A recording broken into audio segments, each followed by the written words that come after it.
자비로우신 우리 아버지 하나님 감사합니다. 많은 사람 중에서 저희들을 복음으로 불러주시고 구원해 주신 그 크신 은혜와 사랑을 인하여 감사드립니다. 이 시간에도 저희들 한자리 모아주시고 또 하나님의 말씀으로 궁금한 것을 해결할 수 있는 시간 주신 것도 감사합니다. 주 성령께서 우리 마음 가운데 두루 역사해 주시고 하나님의 말씀의 뜻을 바르게 알 수 있도록 도와주시고 말씀 위에 우리 행보를 굳게 세워 주옵소서. 머자나 주님 앞에서는 그날 칭찬과 영광과 존귀를 얻을 수 있도록 우리의 삶을 다스려 주옵소서. 그리고 다음 주부터 있을 전도집회 가운데도 함께해 주시고 구원받을 만한 사람들을 많이 연결시켜 주셔서 주님께 영광과 찬송이 돌아갈 수 있도록 도와주시옵소서. 오늘 모든 시종 함께해 주시고 도와주시기를 간절히 의지하오며 주 예수 그리스도 이름으로 기도하옵나이다. 아멘.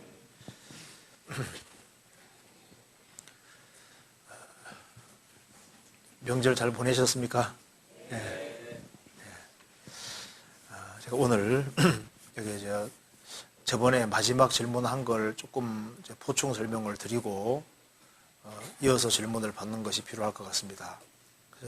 저번에 마지막에 그 질문 나온 내용 중에 이런 것이 있었습니다.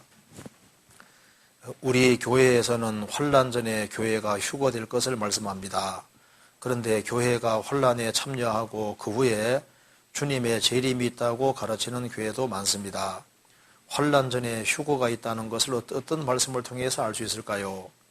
우리 교회는 주님의 재림이 공중재림과 지상재림 두 번 있을 것이라고 가르치고 있는데 한 번만 있다고 가르치는 교회도 있습니다. 이에 대해 성경의 말씀으로 가르침 받고 싶습니다 하는 질문을 했었습니다. 그래서 저번에 설명을 좀 간단하게 드렸는데요. 오늘 조금 더 자세하게 과연 교회가 7년 환난 전에 들림받는 것이 맞느냐 하는 거, 그걸 한번 성경으로 확인해 보는 것이 좋을 것 같아요. 그래서 우리가 집회 때는 7년 환난 전에 교회가 들림받는다 그런 말을 항상 듣고 있잖아요. 근데 그것이 성경적으로 과연 맞는 거냐 하는 그런 질문입니다. 그걸 한번 생각을 잠깐 해봅시다. 여기에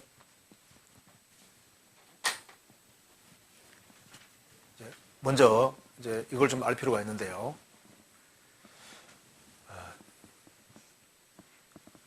여기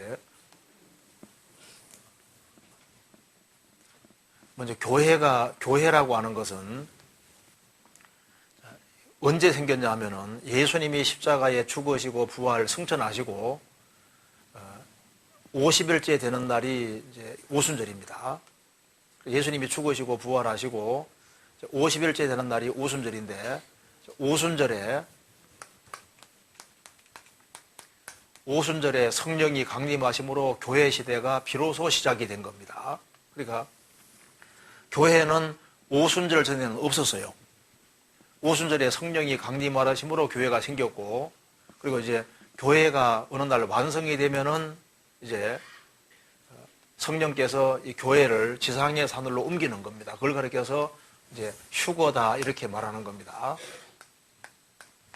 교회는 유대인 중에서 이방인 중에서 구원을 받은 사람으로 구성이 됩니다.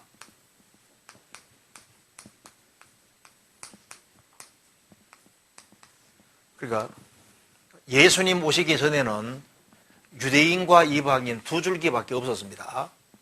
그런데 예수님이 죽으시고 부활하신 이후에 유대인과 이방인뿐 아니라 제3의 새로운 것이 하나 생긴 거예요. 그걸 교회라고 하는 겁니다. 교회. 그래서 오순절에 성령이 강림하심으로 교회 시대가 시작이 됐고, 예루살렘과 온 유대와 사마리아와 땅끝까지 이르러 내 증인이 되리라. 그래서 복음이 전 세계 전파되고 교회가 완성이 되면은 주님께서 교회를 데리러 오시는 겁니다. 그래서 예수님이 우리를 데리러 오시는 이것을 가리켜서 복된 소망이다. 그렇게 성경이 말하고 있지 않습니까? 복된 소망을 기다리게 하셨다. 그래서 이제 교회가 들림받고 난 다음에 그 다음에 7년 혼란이라는 것이 있는데요.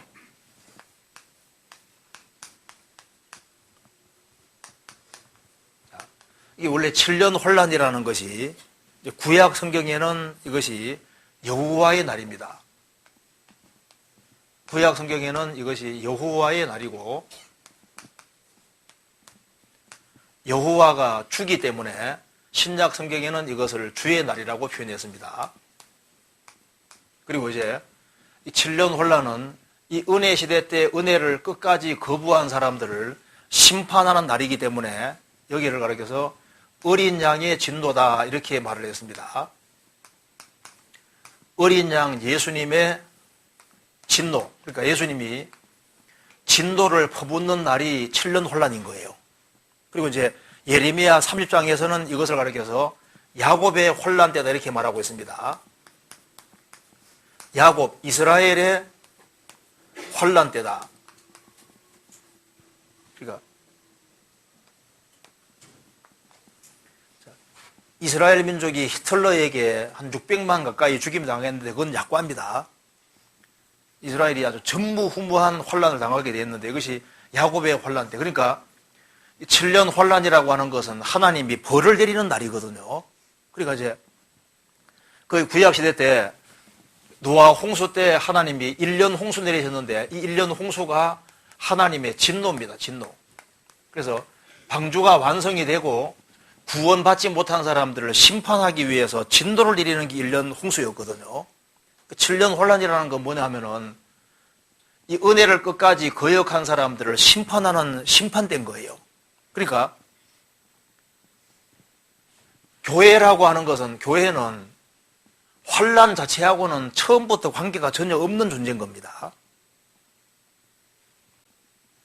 그러니까 성경에서 오순절에 성령이 강림하셨고 이제 교회가 이제 들림 받는데요.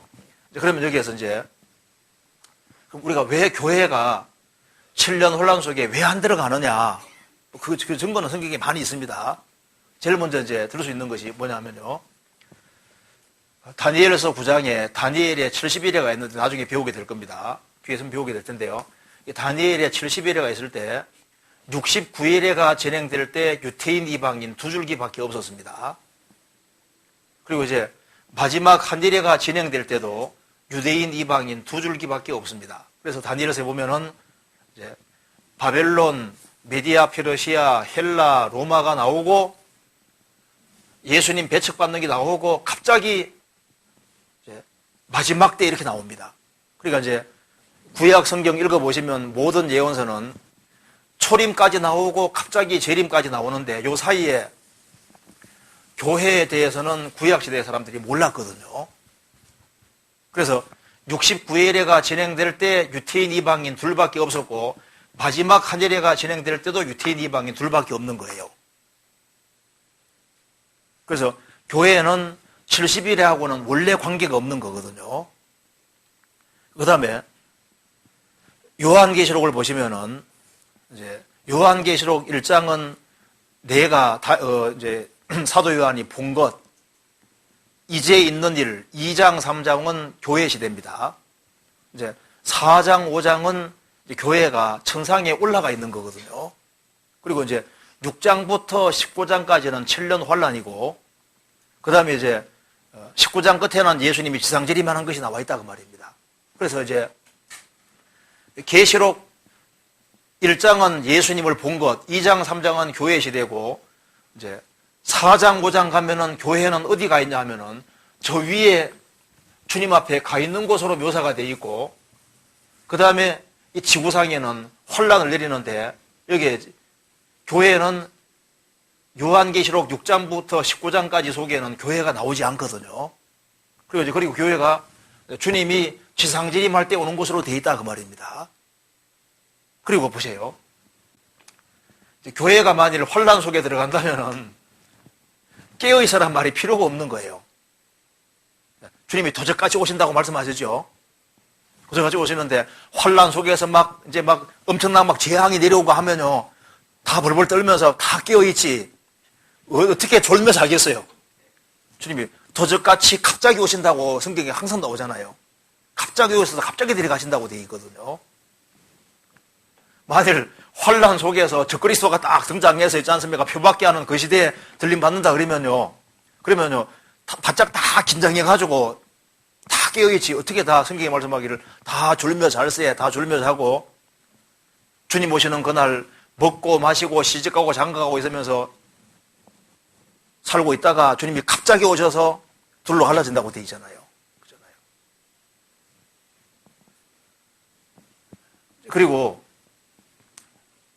주님이 그리스도인들을 데리러 오실 때 이것이 주님이 공중재림하는 것은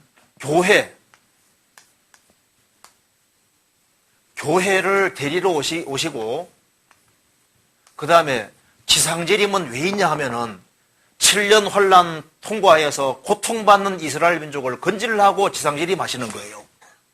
그러니까 이제 왜 재림이 두 단계가 되냐 하면은 하나는 구약시대에 없던 교회가 생겨서 교회가 완성돼서 교회를 천상으로 옮기는 데려가는 그 일을 위해서 공중에 오시는 거고, 지상재림은 환란을 통과해서 고통받는 이스라엘을 건지시고 천년왕국 이루시려고 오시는 거니까, 그래서 공중재림과 지상재림이 있게 되는 거예요.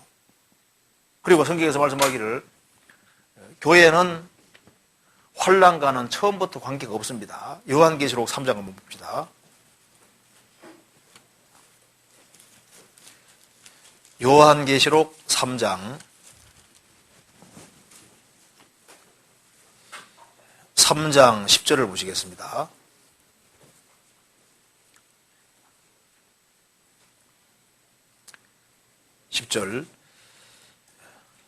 내가 나의 인내의 말씀을 지켰은즉 내가 또한 너를 지켜 시험의 때를 면하게 하리니 이는 장차 온 세상에 임하여 땅에 거하는 자들을 시험할 때라. 이게 장차 온 세상에 임하여 땅에 거하는 자들을 시험할 때라. 이게 진륜환란입니다. 그런데 내가 나의 인내의 말씀을 지켰은즉 내가 또한 너를 지켜 시험의 때를 면하게 할 것이다. 그리스도인들은 7년 환란이라고 하는 그 시험의 때를 명쾌하실 것이다. 빌라델비아 교회 성도들에게 하는 말씀입니다. 그래서 그리스도인들은 환란 속에 들어가지 않기 때문에 주님 오시는 것이 복스러운 소망이 되는 거예요. 그래서 7년 환란 속에 그리스도인들이 들어가는 것이 아닙니다. 요한계시록 6장 보시겠습니다.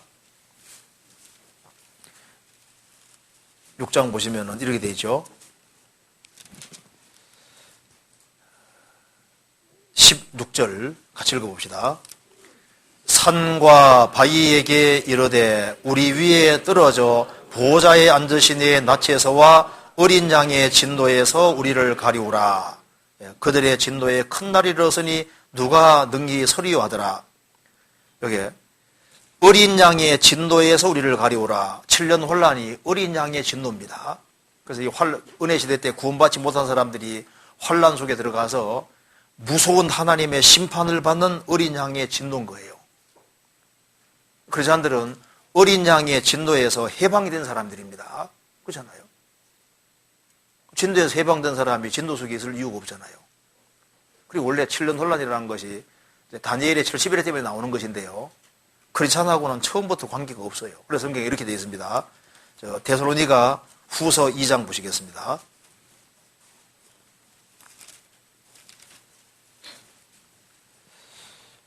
2장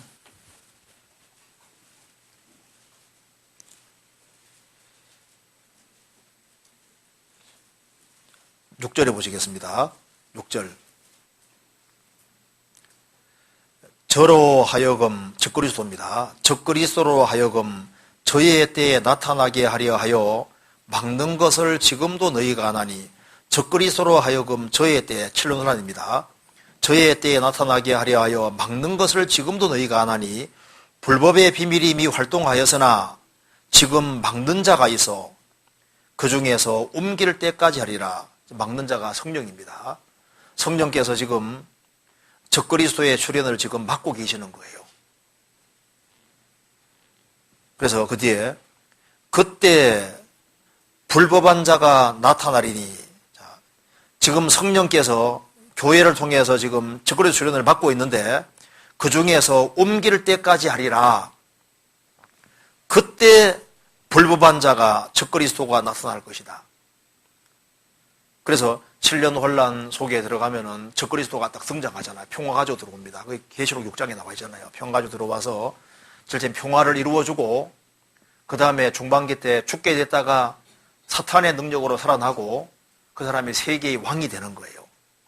그리고 주 예수께서 그 입의 기운으로 저를 죽이시고, 둘째 사망 불못에 집어넣습니다.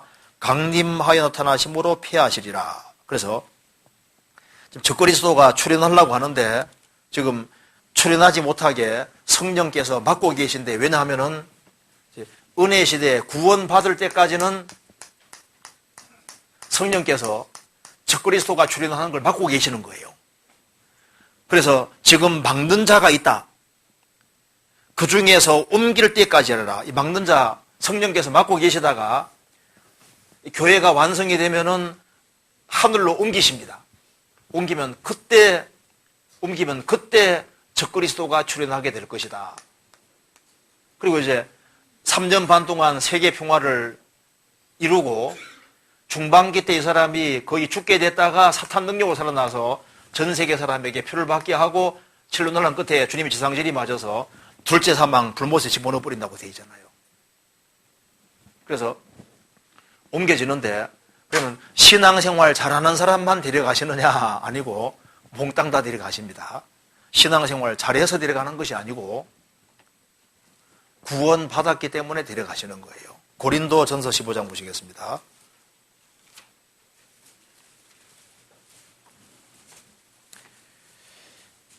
(15장) 51절. 보라, 내가 너희에게 비밀을 말하노니 우리가 다 잠잘 것이 아니요 마지막 나팔에 순식간에 혼련이 다 변화하리니, 나팔 소리가 나매 죽은 자들이 썩지 아니할 것으로 살고 우리도 변화하리라. 순식간에 혼련이 다 변화한다고 했는데 이 다 속에 누가 포함되냐 하면은 그 앞에 고린도전서 11장 보시겠습니다. 11장 30절. 이러므로 너희 중에 약한 자와 병든 자가 많고 잠자는 자도 적지 아니하니, 고린도 교회는 신앙생활이 엉망이었습니다. 그래서 병든 사람도 있고 약한 자도 있고 징계로 죽은 자도 적지 않다. 그런데 주님이 공중에 재림하실 때 순식간에 혼련이 다 변화할 것이다. 그렇게 되어 있잖아요. 또 어떤 사람도 마지막 나팔이라 했으니까 요한계시록에 나와 있는 7번째 나팔이다. 물론 아닙니다.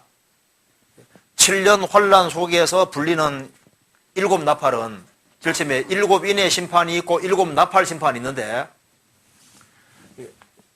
7년 환란 속에 나오는 7나팔은 천사가 부는 나팔이고 이건 심판을 하기 위한 나팔인 거예요.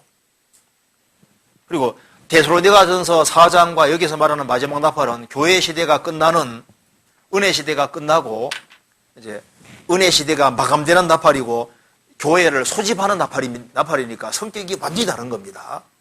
그래서 이것을 하나님의 나팔, 마지막 나팔이라고 하는 거예요. 은혜 시대는 정정 지나가는 겁니다. 그래서 크리스천들이 혼련이 다 변화하는데, 그래서 공중에서 주님을 맞이하는 것이 맞습니다. 순식간에 변화되어서 공중에서 주를 영접하게 하신다. 그래야 우리가 항상 주와 함께 있으리라. 그래서요, 예수님이 이제 공중 재림하는 예고편을 변화산상 사건에서 먼저 보여주셨습니다. 예수님이 나타나셨을 때 옆에 모세가 서고 엘리야가 섰죠. 모세는 죽었다가 부활하는 그리스도인의 모습이고 엘리야는 산채로 들림받은 사람입니다. 그래서 성경에 말씀한 대로 그리스도 안에서 죽은 자들이 먼저 일어나고 그 후에 우리 살아남은 자도 구름 속으로 끌어올려 공중에서 주를 영접하게 하시리니 그리하여 항상 우리가 주와 함께 있으리라. 그래서 모세와 엘리야는 예수님이 공중 재림하실 것을 예고편으로 보여주신 거예요.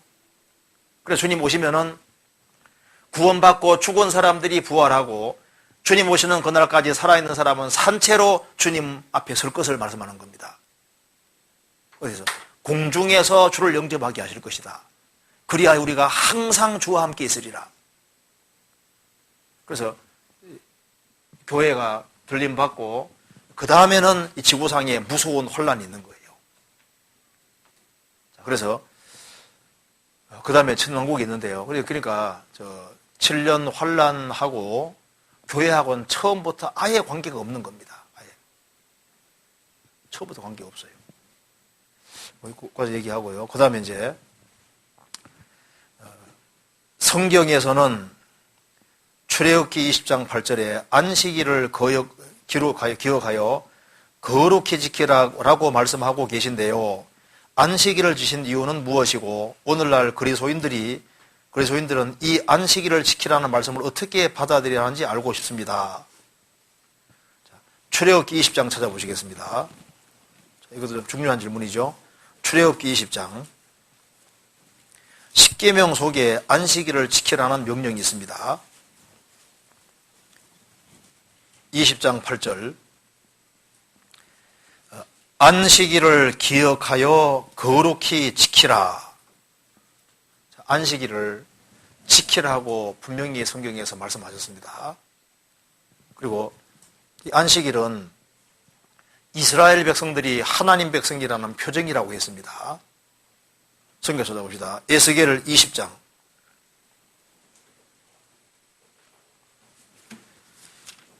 에스겔 20장에 이렇게 되어 있죠. 20장 12절 보시겠습니다.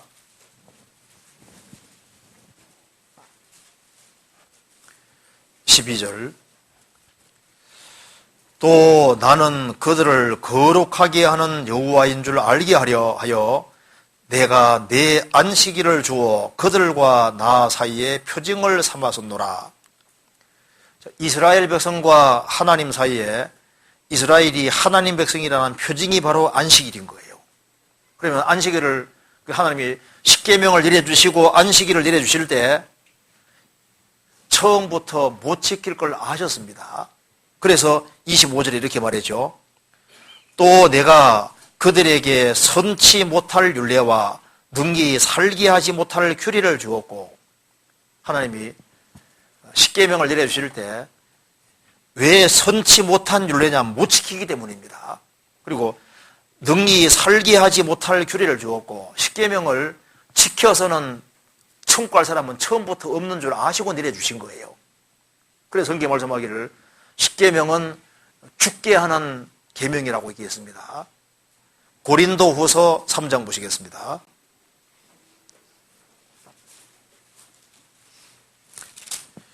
고린도후서 3장 7절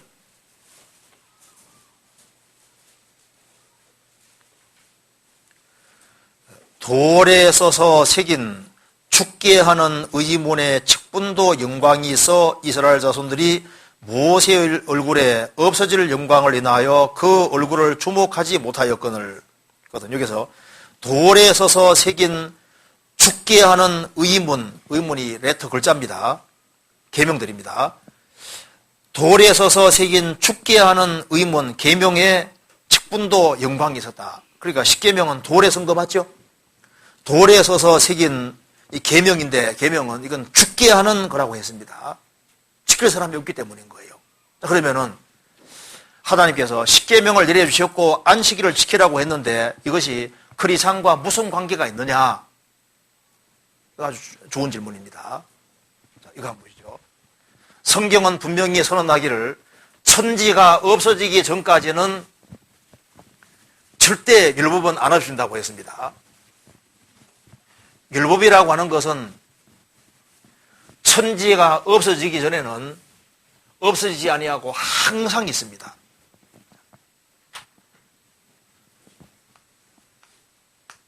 율법은 영원합니다. 항상 있습니다. 사람은 태어날 때 율법 아래에 태어났습니다. 태어나서 평생 이 죄를 짓고 살아가니까 율법의 저주를 받을 수밖에 없는 거예요. 근데 하나님께서는 우리를 사랑하셔서 율법의 저주의 소리를 건져내기 위해서 예수님께서 이 세상에 들어오셨습니다. 들어오셔서 예수님이 33년 생애 사시면서 예수님은 율법을 완벽하게 다 지키시고 그 다음에 십자가에 죽으시고 부활하셨습니다. 이렇게 함으로써 어떻게 예수님은 우리를 율법에서 건져내시냐 하면은 일단 우리가 일생 살아가면서 하나님 말씀을 어기니까 하나님 말씀을 어긴 것에 대해서는 저주를 받아야 되는 겁니다. 이 저주를 예수님이 십자가에서 죽으심으로 우리가 하나님 말씀을 어긴 모든 계명에 대한 저주를 예수님 받으신 거예요. 그리고 예수님이 십자가에 죽으시고 온전한 생애를 사시고 죽으시고 부활하셨기 때문에 예수님 부활이 우리 의가 되고 예수님은 율법의 마침이 되셨다고 되어 있습니다. 그래서 우리를 율법이라고 하는 것은 절대 죽지 않기 때문에 예수님이 우리를 대신해서 죽으심으로 십자가에 죽은 자리가 바로 우리가 대신 죽은 자리이기 때문에 우리를 율법에서 건져내서 새로운 법 속에다가 집어넣으셨다고 되어 있는 거예요. 찾아봅시다. 성경 갈라디아 4장 보시겠습니다. 4장 4절입니다.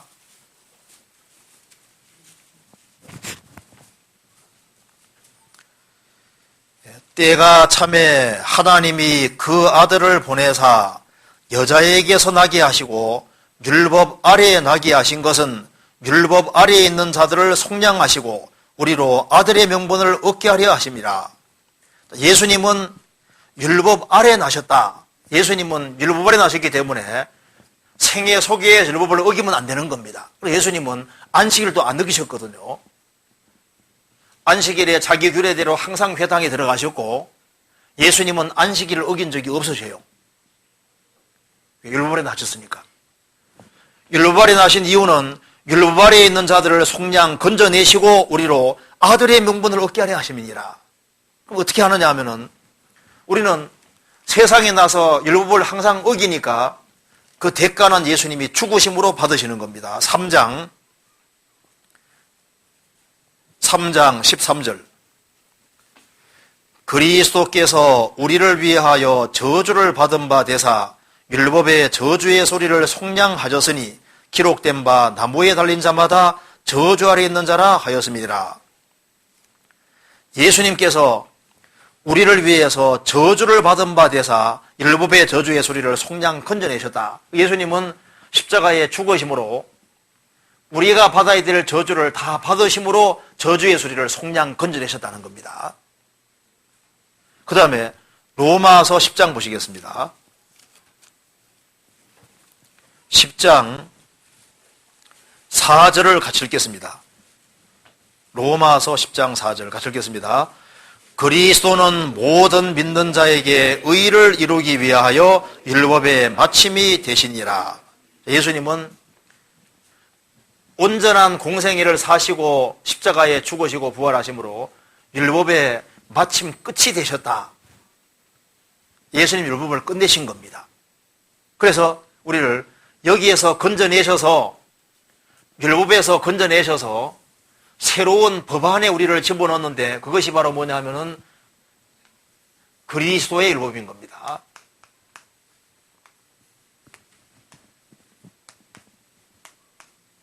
그래서 성경가 말씀하기를 그리스도인들은 율법을 벗어나서 새로운 법안에 들어와 있다고 성경에 분명히 말을 하고 있고 율법은 그리스도인들은 완전히 해방됐다고 되어 있는 거예요.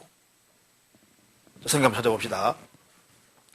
거기에 먼저 로마서 7장을 보시겠습니다.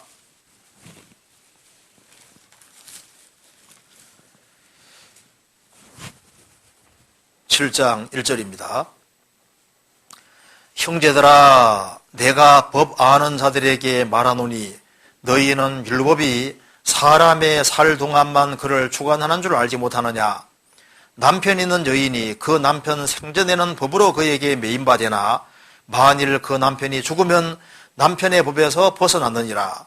그러므로 만일 그 남편 생전에 다른 남자에게 가면 음부라 이르되 남편이 죽으면 그 법에서 자유케 되나니 다른 남자에게 갈지라도 음부가 되지 아니하느니라.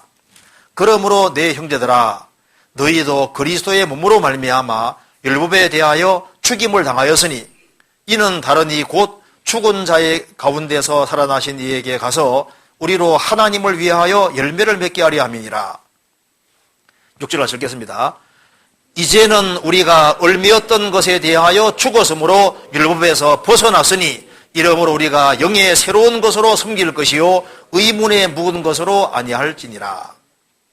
여기 봅시다. 무슨 뜻이냐 하면은 여기 이제 율법이라고 하는 남편이 있습니다. 남편이 있는데 율법이라는 남편이 하나 있어요. 근데 이제 사람은 태어날 때 율법과 다 얽매여 있지 않습니까? 태어났는데 태어나자마자 율법과 얽매여 있는 거예요. 그래서 이 남편이 죽기를 바라는데 율법은 죽어야 안 죽어요? 아무리 세월 지나도 쌩쌩하거든요. 항상 건강해요. 실수 같은 게 전혀 없어요.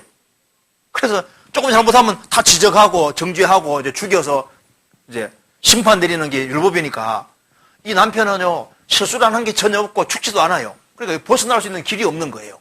그래서 이제 율법이 안 죽으니까 예수님이 오셔서 율법이 안 죽으니까 예수님 몸으로 말미암아 율법에 대하여 죽임을 당했다. 그래서 예수님이 내 대신 형벌받고 죽어주심으로 율법이 안 죽으니까 예수님 몸이 대신 죽음으로 우리를 여기에서 건져내서 새로운 신랑에게 예수님과 이렇게 연결시켜 놨는데 이 예수님이라는 신랑은 얼마나 자상하신 분인지 부족한 게 있으면 항상 모든 걸 다 감당해주고 모든 걸 항상 책임져주는 새로운 남편에게 시집간 거다 그 말입니다. 이 남편 안 죽으니까. 그래서 우리가 얽매였던 것에 대하여 죽었으므로 율법에서 벗어났으니 우리 벗어났잖아요.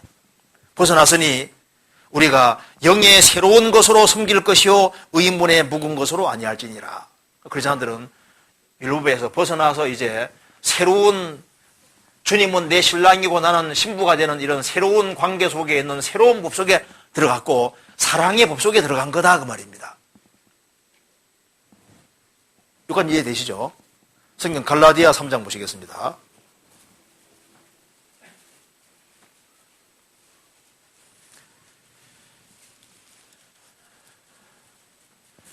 자, 3장 23절입니다. 믿음이 오기 전에 우리가 율법 아래 갇힌 바 되고 계시될 믿음의 때까지 갇혔느니라.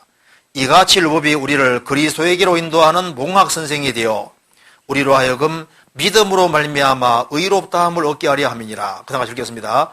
믿음이 온 후로는 우리가 몽학 선생 아래 있지 아니하도다.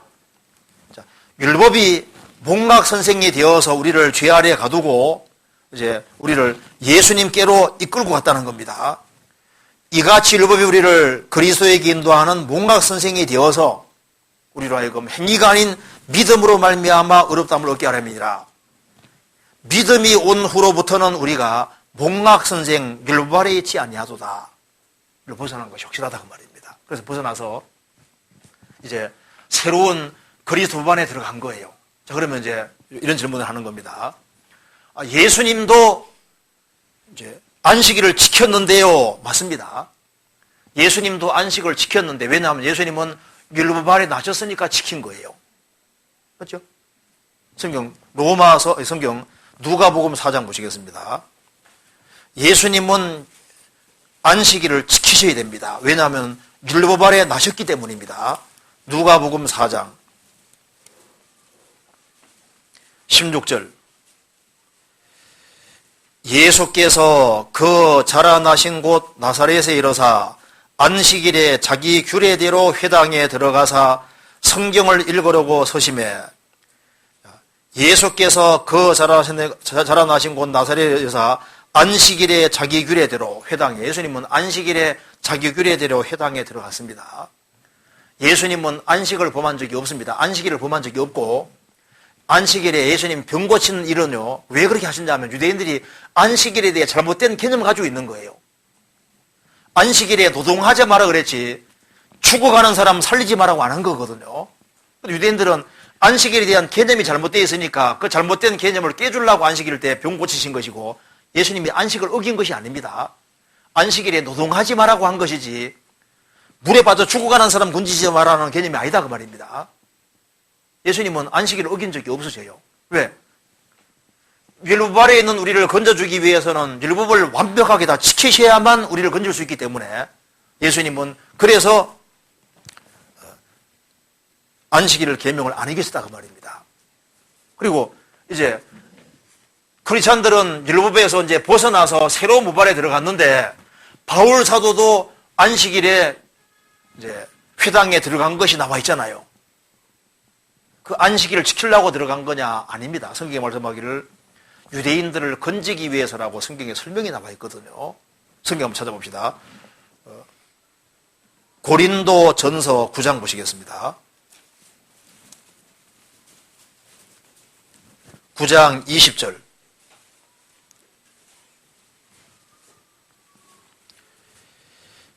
유대인들에게는 내가 유대인과 같이 된 것은 유대인들을 얻고자 하며, 율법 아래에 있는 자들에게는 내가 율법 아래에 있지 아니하나, 율법 아래에 있는 자 같이 된 것은 율법 아래에 있는 자들을 얻고자 하며, 그래 되죠?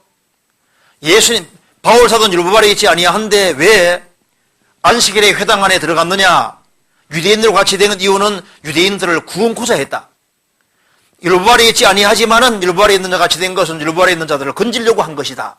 그래서 바울 사도는 왜 안식일에 회당에 들어갔냐면은, 회당에 들어가 있으면은 그 다음에 할 말이 있으면 얘기하라고 하니까 그 다음에 전도하려고 들어갔던 거예요. 안식일을 계명을 지키려고 들어간 것이 아니고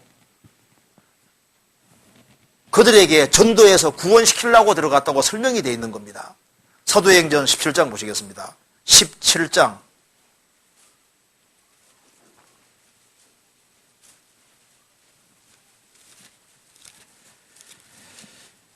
17장 1절입니다. 저희가 암비볼리와 아볼로니아로 다녀가 데살로니가에 이르니 거기 유대인의 회당이 있는지라 바울이 자기 규례대로 저희에게 들어가서 새 안식일에 성경을 가지고 강론하며 뜻을 풀어 그리스도가 해를 받고 죽은 자 가운데서 다시 살아날 것을 증명하고 이르되 내가 너희에게서 나는 이 예수가 곧 그리스도라 하니. 왜 바울 사도가 안식일에 회당에 들어가서 있었느냐? 그리스도를 증거하기 위해서다. 그래서 고린도전서 9장에 설명이 되어 있기를 율법 아래에 있지 아니하지만은 율법 아래에 있는 것처럼 행동한 이유는 그들에게, 그 사람들에게 복음 전해서 그들을 건지기 위해서라고 설명이 나와 있는 겁니다. 그러니까 예수님은 율법 아래에 나셨기 때문에 지키신 것이고 바울 사도는 전도할 목적으로 지킨 것이지 안식일이라는 그 계명을 준수하려고 들어간 건 아니다 그 말입니다.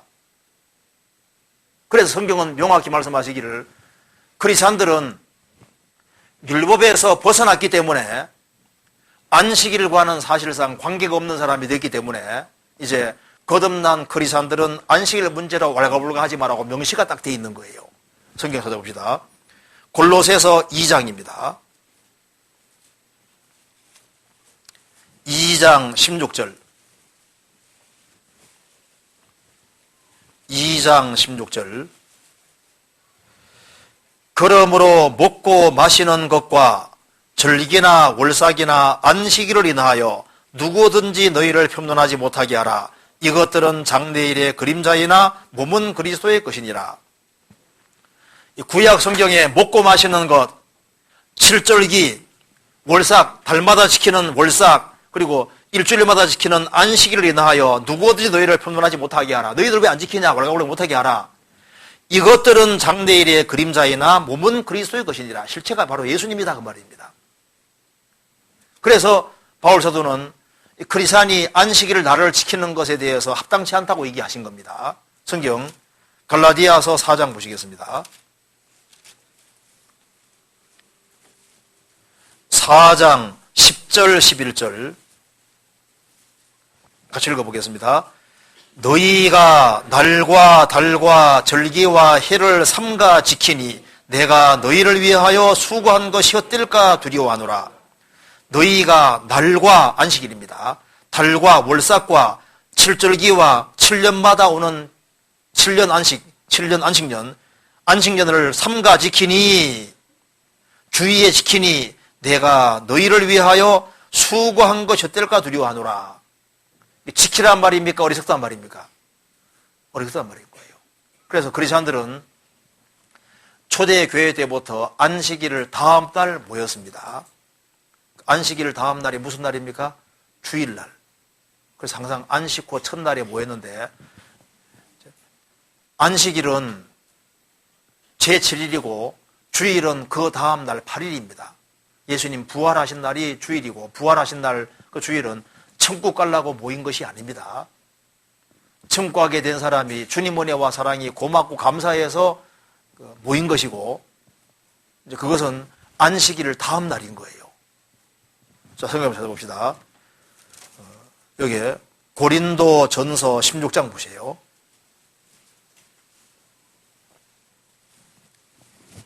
(16장) 1절입니다.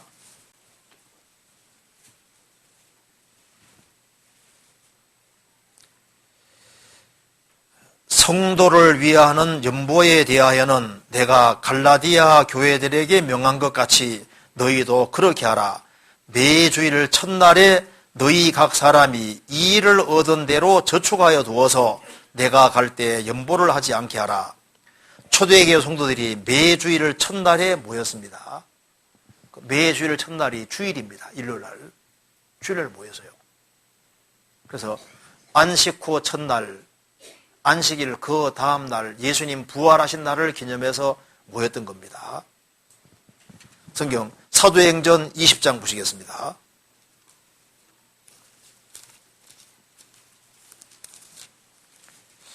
(20장) 7절입니다.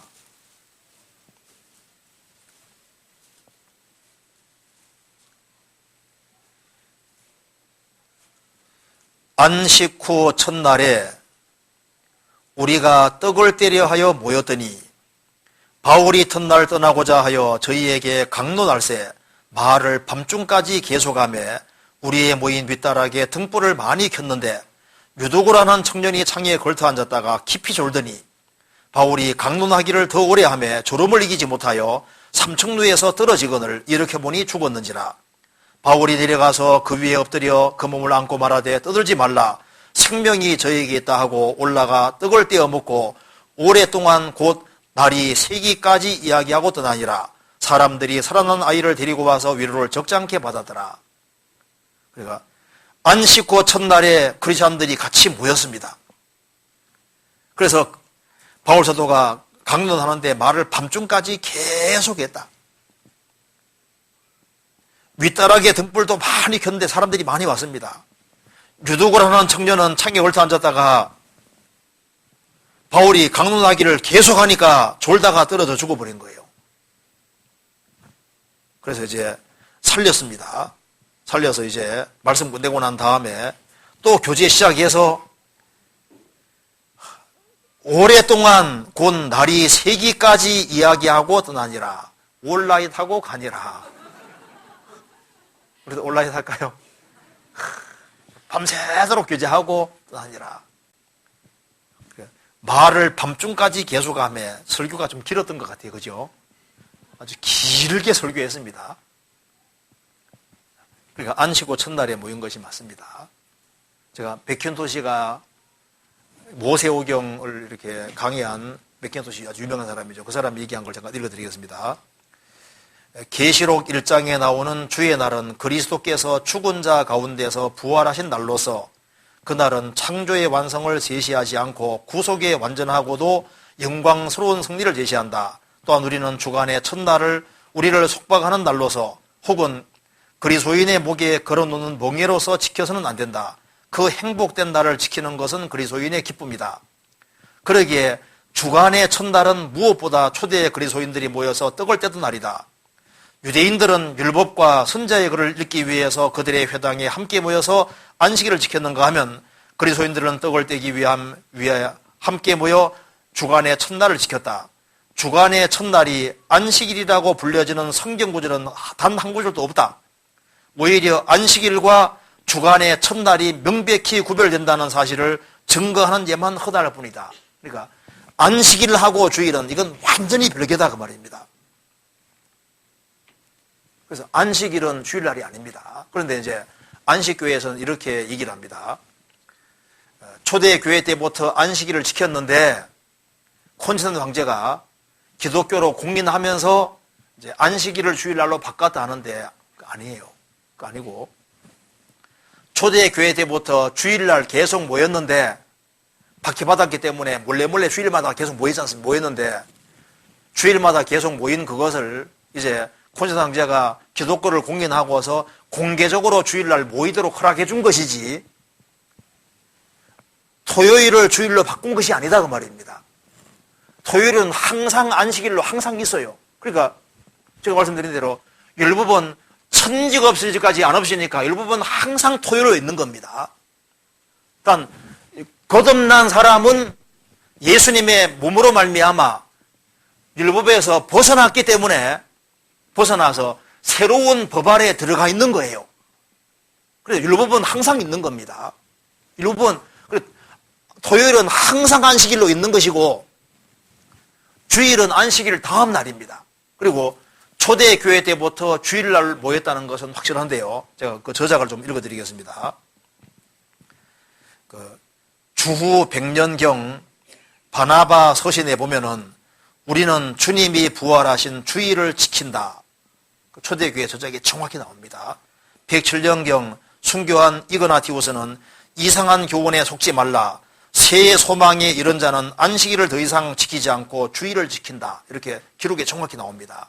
150년경 순교한 저스틴은 일요일에 모든 도시 사람들은 한 곳에 모여 사도들의 글을 읽는다. 이날은 주님께서 부활하신 날이다. 그러니까 초대교회 때부터 주일날 계속 모였는데 콘스탄틴 황제는 주일날 모이는 것을 공개적으로 모이도록 만들어준 것이지 안식일을 주일로 바꾼 것이 아니에요. 안식일은 항상 있는 겁니다. 그리고 크리스찬들은 모든 날이 중요한 날인 거예요. 그렇잖아요. 그리고 이제 크리스찬들은 안식을 범할 수가 없습니다. 왜 안식일을 범할 수 없냐 하면은 마태복음 12장 보시겠습니다. 마태복음 12장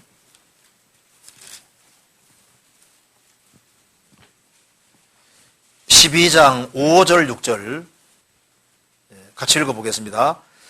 또 안식일에 제사장들이 성전 안에서 안식을 범하여도 죄가 없음을 너희가 율법에서 읽지 못하였느냐. 내가 너희에게로 노니 성전보다 더 큰 이가 여기 있느니라.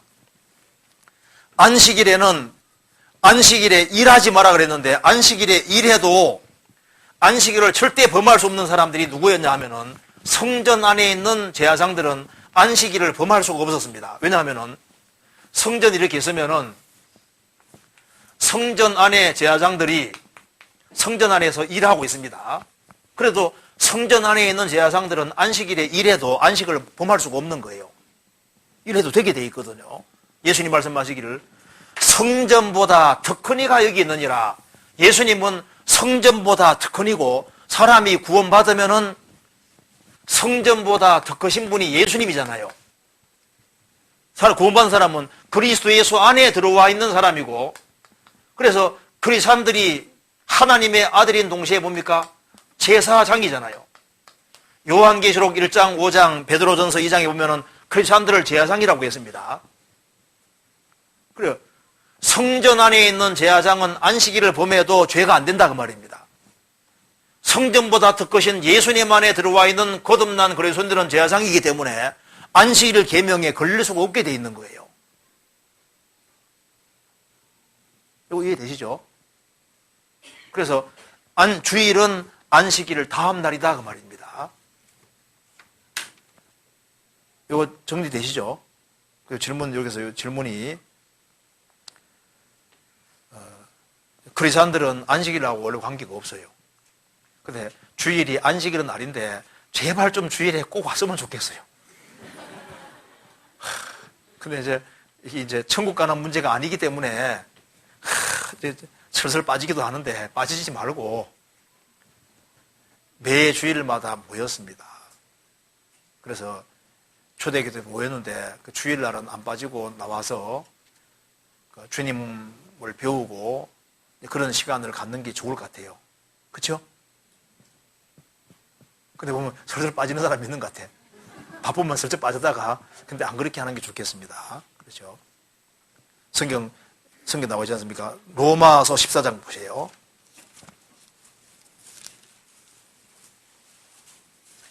초대교회 당시에 날짜 때문에 문제들이 생긴 겁니다. 자, 5절입니다.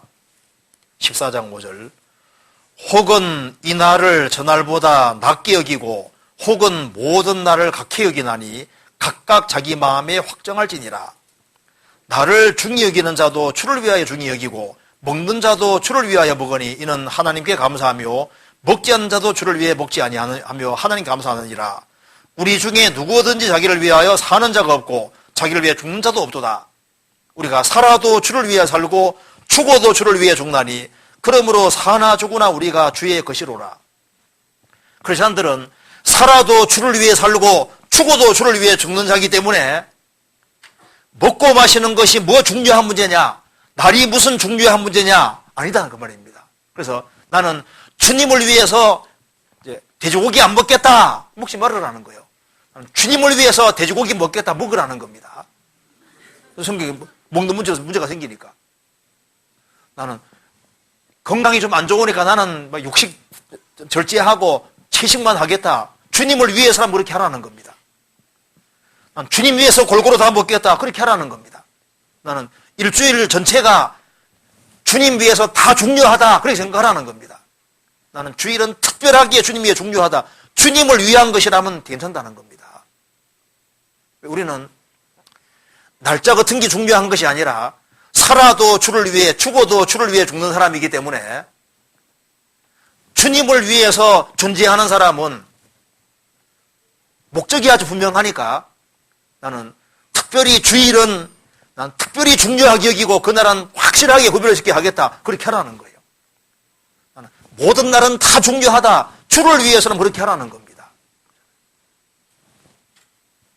그리고 그래서 이제 초대교회 때부터 크리스찬들은 특별히 주일날, 안식 후 첫날, 주님 부활하신 날 있지 않습니까? 그날을 특별하게 중요하게 생각하고 그래서 주님 위해 살아야 되기 때문에 그날을 더 중요하게 생각하고 초대교회 저작에 다 주일날 모인 곳으로 나오거든요. 그래서 옛날에는 저작에 보면 이런 게 나옵니다. 크리스찬들이 주일날도 여기 보면 노예들도 많이 있는 거예요. 크리스찬 중에. 그러니까 이제 해 뜨면 일을 가야 되니까 주일날 그래서 새벽에 몰래 모였던 겁니다. 새벽에 먼저 모여가지고 같이 모임 갖고 그 다음에 일터에 나갔다고 돼 있거든요. 그래서 이제 기록에 다 그렇게 나와요. 그렇게 이해하면 되겠습니다. 그 다음 넘어가도 되겠죠? 그 다음 질문 봅시다. 사무엘상 28장에는 사울이 신접한 여인을 찾아가서 죽은 사무엘을 불러 올려서 사무엘과 대화하는 장면이 나옵니다. 사람이 죽으면 영혼은 다시 이 세상에 올 수 없다고 알고 있는데 이것을 어떻게 이해할까요? 그리고 무속인들이 죽은 조상을 불러낸다고 하는 경우도 있는데 이런 경우도 가능한 것인지 알고 싶습니다. 자, 먼저 사무엘상 28장을 보기 전에 신명기 18장 보시겠습니다. 신명기 18장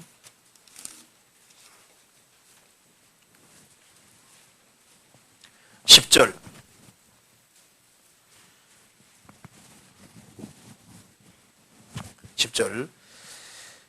그 아들이나 딸을 불 가운데로 지나게 하는 자나 복술자나 점치는 사람입니다. 복술자나 길흉을 말하는 자나 묘술하는 자나 무당이나 진언자 중얼중얼 주문해오는 진언자나 신접자나 박소나 초혼자를 너희 중에 용납하지 말라. 이게 하나님께서 용납하지 말라는 것을 여러 개 말씀하셨는데요. 그 중에 진언자, 신접자, 박소, 초혼자, 실제로 악령을 받은 사람들이 있습니다. 우리나라에는 이제 무당이 크게 두 종류인데요. 하나는 강신무, 그러니까 내림굿을 해서 신받는 경우하고, 그 다음에 세습무, 대대로 무당 집안이 있어요. 할아버지, 할머니, 이제 자식이 이렇게 넘어가는 식으로 무당 되는 집안도 있거든요. 그런데 보통 대부분은 강신무입니다. 내림굿에서 이제 신받는 경우입니다. 그래서 실제로 이 무당들이 있어요. 그리고 과거를 잘 맞춥니다. 귀신같이 잘 맞춘다 하잖아요. 귀신같이. 귀신 붙었으니까 귀신같이 잘 맞추는 겁니다. 정말 잘 맞춰요, 과거를.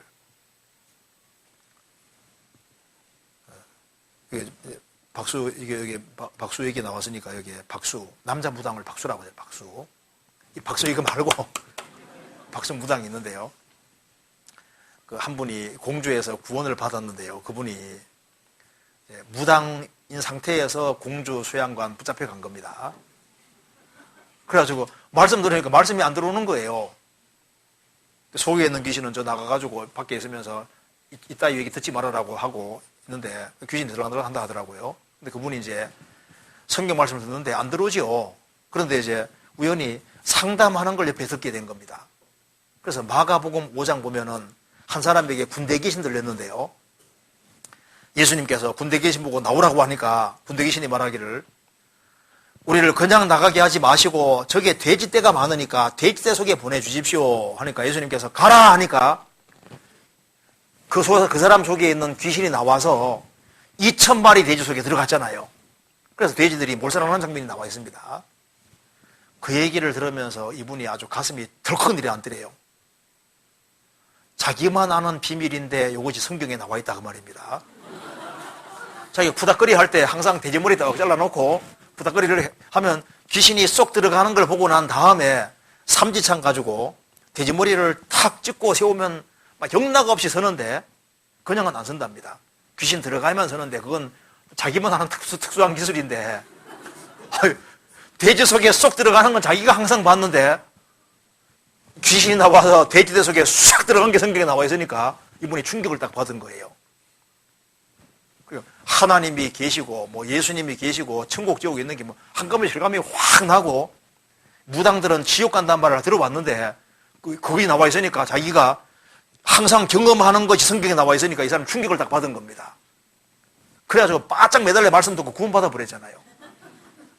그래서 점치던 거 다 없애버리고 그래서 택시 운전사로 전업을 했습니다. 좀 현재 택시 운전사입니다. 그러니까 진짜 무당들이 있어요. 돼지 머리 잘라놓는 게 괜히 하는 게 아닙니다. 그거 진짜 귀신 들어가는 거예요. 어쨌든 간에 여기 무당들이 있는데 여기 그 다음에 초혼자 뭔지 아시죠? 혼불러 내는 사람들. 우리나라도 초혼자가 있고 세계적으로도 초혼자들이 있습니다. 그 초혼자들이 어떤 거냐면 이런 겁니다. 어떤 여자분이 자기 어머니가 돌아가셨는데 어머니 목소리를 듣고 싶고 다시 한번 만나고 싶은 거예요. 그 돌아간 죽은 사람들이 돌아올 수 없으니까 초혼자 찾아가서 우리 어머니 불러내라고 하는 겁니다. 그러면 어머니가 나오는 게 아니고 그 어머니에게 붙어다니는 귀신이 있잖아요. 그 귀신이 초혼자에게 붙어서 어머니 흉내를 내는 겁니다. 그래서 목소리도 똑같이 흉내 내면서 있잖아요. 자기 딸을 안아주던 그 모습 그대로 안아주면서 아이고 내 자식아 하면서 있잖아요. 행동을 그대로 하고 목소리도 그대로 하거든요. 그러니까 자기 엄마가 정말 왔다고 생각하는 거예요. 그게 어머니 오는 게 아니라 그 사람에게 붙었던 귀신이 오는 겁니다. 그래서 진짜 좋은 자가 있어요. 그래서 그게 부모가 오는 게 아니고 죽은 사람이 오는 게 아니라 그 귀신 장난입니다. 그렇잖아요. 그래서 이제 귀신이 오는 건데 사무엘상 28장은 그건 얘기가 다릅니다. 이건 실제로 하나님께서 사울을 책망하려고 예외적으로 사무엘을 끄집어내가지고 아주 호통친 겁니다. 성경 찾아봅시다. 사무엘상 28장.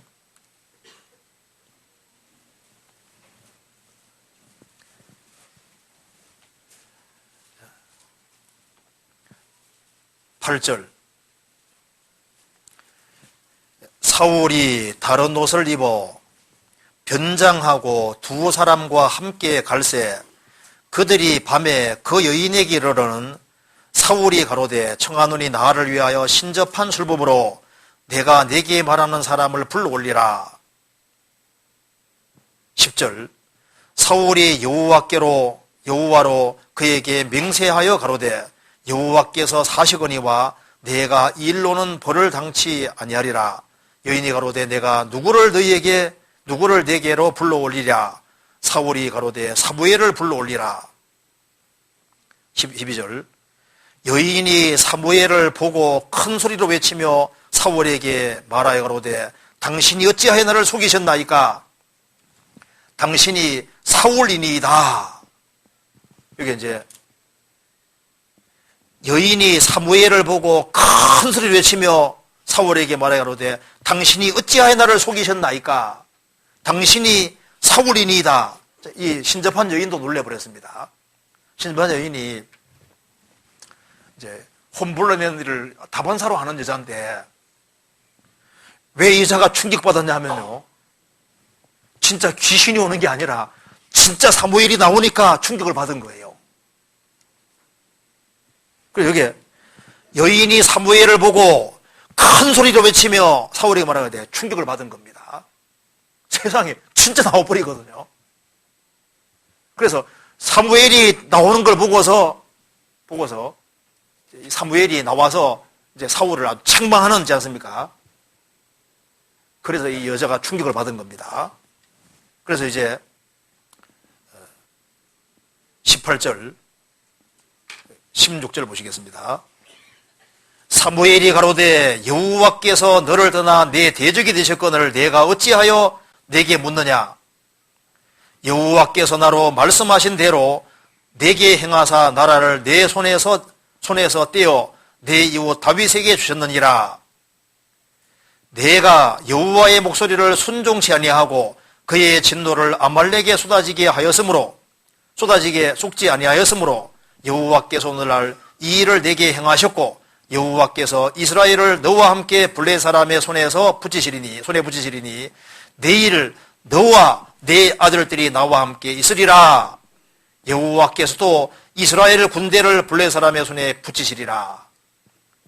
실제로 사무엘이 나와서 아주 호통치고 너는 이제 죽어서 이제 내일 여기 와 있을 거다. 실제 사무엘이 나온 겁니다. 성경의 전체 법칙 속에 뭐가 있냐 하면요, 하나님이 하시는 일 속에 항상 있는 것 중에 하나가 예외 법칙이 예외. 하나님이 항상 기본 규칙 속에 하되 가끔 이렇게 예외라는 법칙이 있거든요. 예외가 항상 있어요. 그래서 하나님이 모든 만물 속에서도 예외라는 걸 하나씩 만들어 놨습니다. 좀 만들어 놨어요. 자, 박쥐가 새예요, 짐승이에요? 헷갈리시죠? 레위기 11장에서는 새로 되어 있거든요. 분명히 이게 새끼 낳지만은 주님은 새라 그랬거든요. 왜? 날개 달아났잖아요. 그리고 고래 같은 경우는 새끼 낳죠? 알 낳는 게 아니잖아요. 물고기는 알을 낳는데 고래는 새끼 낳잖아요. 새끼 낳지만은 물고기잖아요. 예외라는 게 항상 있습니다. 어디든지 예외가 있어요. 그래서 성경에는 기본 법칙 속에 예외라는 게 있는 겁니다. 그래서 여기에 하나님이 사울을 책망하시려고 예외적으로 끄집어내가지고 아주 호통치고 책망하신 거예요. 그래서 이것은 진짜 사무엘이 나온 겁니다. 특별하게 주님께서 내보내가지고 아주 혼내준 거예요. 그렇게 이해하면 되겠습니다. 그 다음 질문. 에스겔 39장 이스라엘 성읍들에 거한 자가 나가서 그 병기를 불피워 사르되 큰 방패와 작은 방패와 활과 살과 몽둥이와 창을 취하여 7년 동안 불피우리라. 7년 혼란 말기 일어날 전쟁과 관련하여 위의 말씀을 읽다가 궁금한 부분이 생겼습니다. 에스겔 39장 9절에는 전쟁 때 쓰인 병기들을 취하여 7년간 불피운다는 말이 나옵니다. 7년간 불피우게 되면 거짓 평화 기간인 전 3년 반 이후에 이런 일이 있겠으므로 7년 환란의 기간을 환란 기간에 7년을 넘어가게 됩니다. 기존에 개인적으로 알던 지식으로는 7년 환란이 끝나면 바로 천당국이 시작되는 줄 알았는데 그것이 아니구나 하는 것을 알았습니다. 에스겔 39장에는 이것들 외에 땅을 정결케 하는 일 등 여러 일들이 7년 환란과 천당국 사이에 있는 것 같습니다. 7년 환란 후 3년 반부터 시작하여 천당국에 들어가지 성경에 예언되어 있는 사건들을 자세히 알고 싶습니다. 순서에 맞게 자세히 정리 부탁드립니다. 질문 내용 한번 잠깐 봅시다. 이거 에스겔서 한번 보시겠습니다. 39장에 이것 때문에 이제 걸린 것 같습니다. 에스겔 39장 보면 이렇게 나와 있죠. 9절에 러시아가 이스라엘을 침공한 이후에 9절에 이스라엘 성읍들에 거한 자가 나가서 그 병기를 불피워 사르되 큰 방패와 작은 방패와 활과 살과 몽둥이와 창을 취하여 7년 동안 불피우리라. 이와 같이 그 병기로 불을 피울 것이므로 그들이 들에서 나무를 취하지 아니하며 살림에서 볼목하지 아니하겠고 전에 자기에게서 약탈하던 자의 것을 약탈하며 전에 자기에게 늑탈하던 자의 것을 늑탈하리라. 나 주 여호와의 말이니라. 이게 7년 동안 병기를 피운다고 했으니까 우리가 배울 때는 7년 환란 속에서 러시아가 이스라엘 치는 게 있다고 배웠는데 7년 동안 병기가 불피워지면은 7년 환란 속에서 벌어지는 것이 아니고 이게 7년 환란 전에 있든지 뭔가 이게 이제 문제가 달라지는 것이 아니냐 이런 질문인 겁니다. 그렇죠? 7년 환란 속에 러시아가 이스라엘 치는 게 있는데 7년 동안 병기에 물 피운다고 했으니까 이게 말이 안 맞지 않느냐 하는 질문입니다. 참 좋은 질문이죠. 그렇잖아요. 그래서 여기에 이 구절 때문에 어떤 사람들은 이제 러시아가 이스라엘 치는 것이 7년 환란 전에 있고 그 다음에 7년 환란이 있다고 주장하는 사람도 있습니다. 예를 들면 이제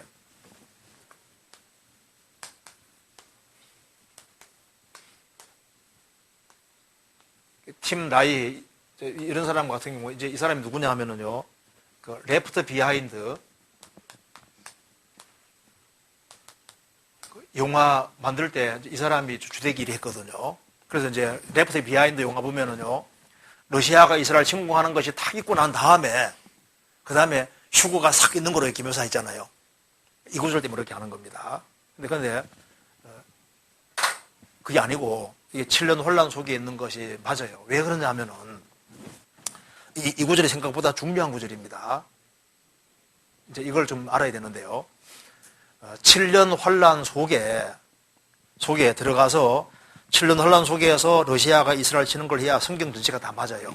그리고 그게 7년 동안 병기에 불편하다 했는데 이유가 있습니다. 자, 이걸 좀 이해하기 위해서 먼저 성경 찾아볼 것이 있습니다. 먼저 요엘서 3장 봐봐요. 요엘서 3장 요엘서 3장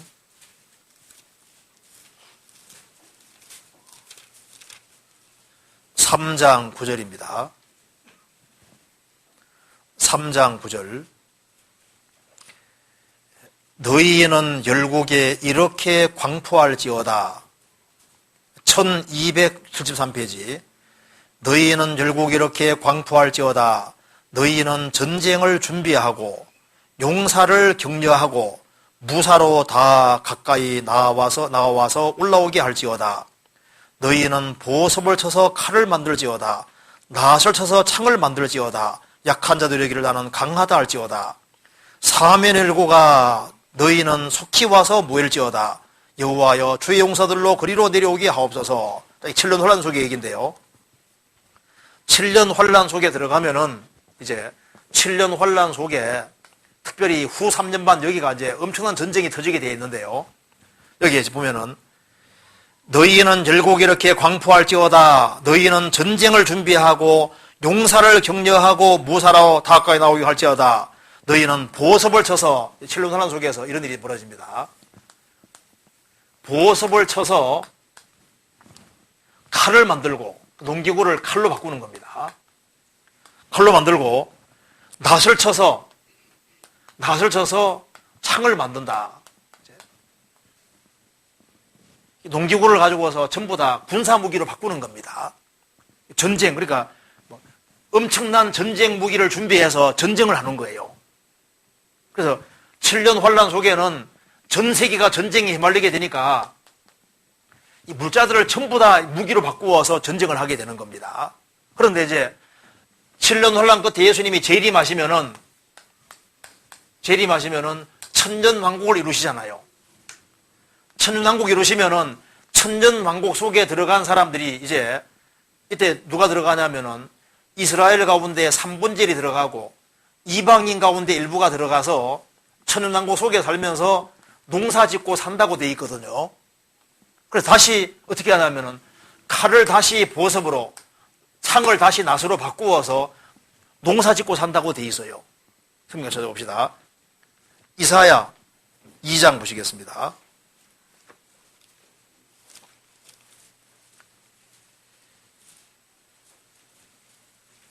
2장 4절, 천년왕국 얘기입니다. 2장 4절. 그가 열방 사이에 판단하시며 많은 백성을 판결하시리니 무리가 그 칼을 쳐서 보섭을 만들고 그 창을 쳐서 낫을 만들 것이며 이 나라와 저 나라가 다시는 칼을 들고 서로 치지 아니하며 다시는 전쟁을 연습하지 아니하리라. 천년왕국 속에 들어가면은 주님이 직접 다스리는 시대가 오기 때문에 그때는 다시 이제 칼을 다시 농기구로, 창을 다시 낫으로 만들고 이제 평온하게 농사 짓는 그런 시대로 다시 바꿔지게 되는 거예요. 성경 미가서 또 한 군데 찾아봅시다. 4장.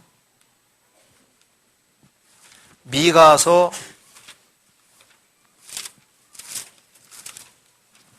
4장.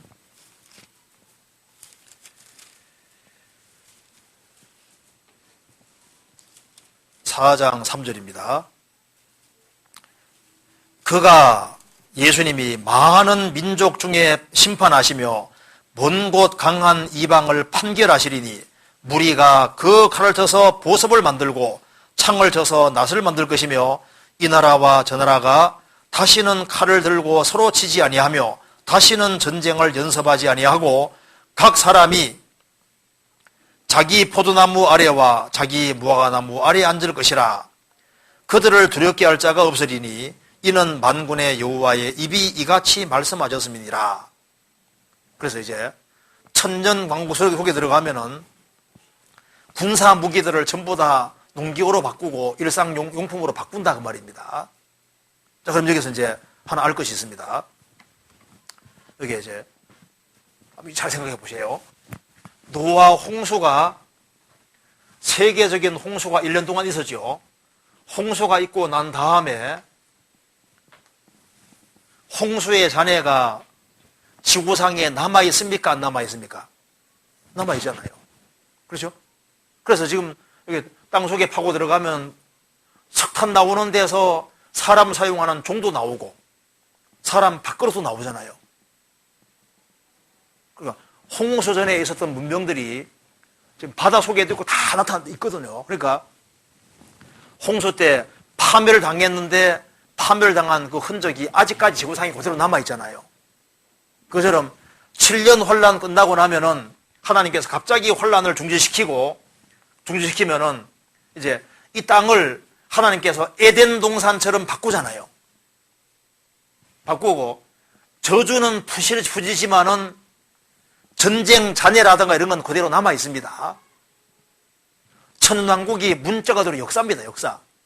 그래서 7년 환란 속에 이스라엘 가운데 3분의 1은 살아남고 이방인도 일부가 살아남고 이제 이스라엘 중심한 열국이 다시 이루어지게 돼 있어요. 성경 찾아봅시다.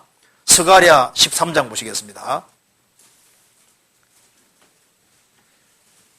13장 8절 보시겠습니다. 스가랴 13장 8절 1324페이지입니다. 여호와가 말하노라 이 온 땅 이스라엘 온 땅에서 3분의 2는 멸절하고 3분의 1은 거기 남으리니 이스라엘 가운데 3분의 1은 남게 됩니다. 그리고 이제 3분의 1이 남아서 7년 혼란 속에서 도망가는 것 14장에 이제 기록이 되어 있고 14장 끝에 봅시다. 14장 16절 보세요. 16절 예루살렘을 치러 왔던 열국 중에 남은 자가 해마다 올라와서 그 왕 만군의 여호와께 숭배하며 초막절을 지킬 것이라. 예루살렘을 치러 왔던 열국 중에 남은 자가 있다고 되어 있잖아요. 이 사람들이 천당국 속에 들어가는 사람들인데 그 사람들로 말미암아 사람들이 많아지고 하는데요. 그래서 이스라엘 중심한 열국이 다시 이루어지게 되고 그래서 아주 평온한 세상이 오게 되는 거예요. 그때 이제 군사 무기나 모든 걸 다 농기구로 바꾸고 그리고 실제로 농사 짓고 사는 세상이기 때문에요. 그래서 이제 이 말이 이해가 되는 겁니다. 에스겔에서 보시겠습니다. 38장, 39장 다시 봅시다. 39장 9절입니다. 이스라엘 성읍들의 거한 자가 나가서 그 병기를 불피워 사르되 큰 방패와 작은 방패와 활과 살과 몽둥이와 창을 취하여 7년 동안 불피우리라. 근데 이것이 이 러시아 무기에게는 실제로 가능합니다. 이 러시아 무기가 어떻게 만들어지냐 하면요. 보통 만들 때는 쇠 같은 걸 가지고 무기 만들잖아요. 근데 러시아는 원래 나무가 굉장히 많습니다. 그래서 이 나무를 강철보다 더 있지 않습니까? 튼튼하게 만드는 기술이 있어서 그걸 가볍고 아주 튼튼한 링고스톤이라는 있지 않습니까? 특수하게 이렇게 만들어가지고 무기들이 아주 가볍고 그리고 실제로 불 피우면 불이 계속 타는 그런 무기들이 많은 거예요. 그래서 이 러시아가 이스라엘 칠 때 이렇게 무기들을 가지고 내려오는데 그 무기 중에 많은 무기들이 불태울 수 있는 무기들입니다. 그러니까 우리 보통 한국의 총기라든가 이런 거 자체는 쇠로 되어 있는 건 불태울 수 없지 않습니까? 그런데 러시아 무기는 불태울 수 있는 무기로 만들어지는 거거든요. 그래서 이제 나무를 최대한 압축을 해가지고 강철보다 더 튼튼한 그런 물질로 만드는 거예요. 그게 다 불태우면 불타는 물질인 겁니다. 그러니까 이게 7년 동안 불피우니까 무기들이 얼마나 많은 거예요. 그래서 여기 보면은 10절에 보면은 이와 같이 그 병기로 불을 피울 것이므로 그들이 들에서 나무를 취하지 아니하며 산림에서 벌목하지 아니하고 그러니까 땔감을 따로 구할 필요 없는 거예요. 자 보시면요. 7년 혼란 속에서 러시아가 망하면 무기들이 많이 생길 거 아니에요. 그러면 이제 러시아가 이스라엘 치는 걸 경험한 그 사람들이 천만국 속에 들어가는 겁니다. 3분의 1 살아 들어가는 거거든요. 살아 들어가서 그 무기들을 농기구로 바뀔 것은 농기구로 바꾸고 땔감으로 사용할 것은 땔감으로 사용하는데 그 양이 얼만큼 되냐 하면은 7년 정도 불필요 정도로 양이 많다 그 말입니다. 그러니까 땔감으로 삼을 때 이 환란 속에서 땔감 삼고 그 위에도 땔감 삼고 7년 동안 땔감 삼으면 되는 거예요. 그렇지 않습니까? 그러니까 이게 7년 동안 병기에 불피우라 이 말 통해서 우리가 뭘 알 수 있냐면 천년 왕국은 이런 육체를 가진 사람들이 살과 뼈를 가진 사람들이 진짜 살아가는 세계인 거예요. 그러니까 신령한 세계가 아니다 그 말입니다. 천당국은 신비하고 이상한 영의 세계가 아니라 사람이 단지 오래 사는 것뿐이고 땅이 에덴 농산처럼 아름답게 바뀌어진 것뿐이고 마귀가 없는 것뿐이고 사람은 통일한 육체 가진 사람이 음식을 만들어 요리해 먹고 농사 짓고 그렇게 실제로 사는 세상인 거예요. 천 동안. 그래서 여기에 7년 동안 병기에 물 피운다 이 말 자체가 실제로 러시아 무기가 그런 식으로 생겼고 그리고 이제 벌목하러 갈 필요 없이 병기 중에 많은 병기들이 땔감으로 태우면 오랫동안 요리해 먹을 수 있는 그런 땔감으로 되기 때문에 그 땔감으로 하는데 그 7년 동안 불필요 정도 된다 그 말입니다. 그렇게 하니까 이 구절이 7년 환란 전에서 나타나는 게 아니고 7년 환란 속에서 이제 러시아가 망하고 천년 농각 속에서 불태우던 어떻게 불태우던 간에 7년 동안 불태우면 되는 거예요. 그 정도 양이 된다 그 말입니다. 요거 좀 이해되세요? 그러니까 천왕국을 신비한 세계로 이해하니까 이해가 안 되는 거예요.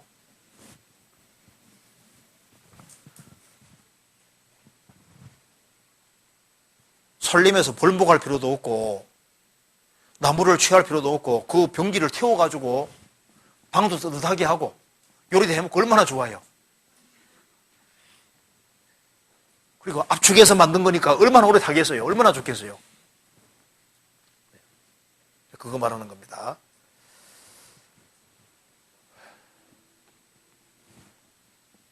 그래서 이거 질문이 여기 좀 딱딱한 질문이 나오는 것 같아가지고 좀 생활 속에 나오는 질문이 나오면 좋은데 딱딱해가지고 너무 딱딱하죠?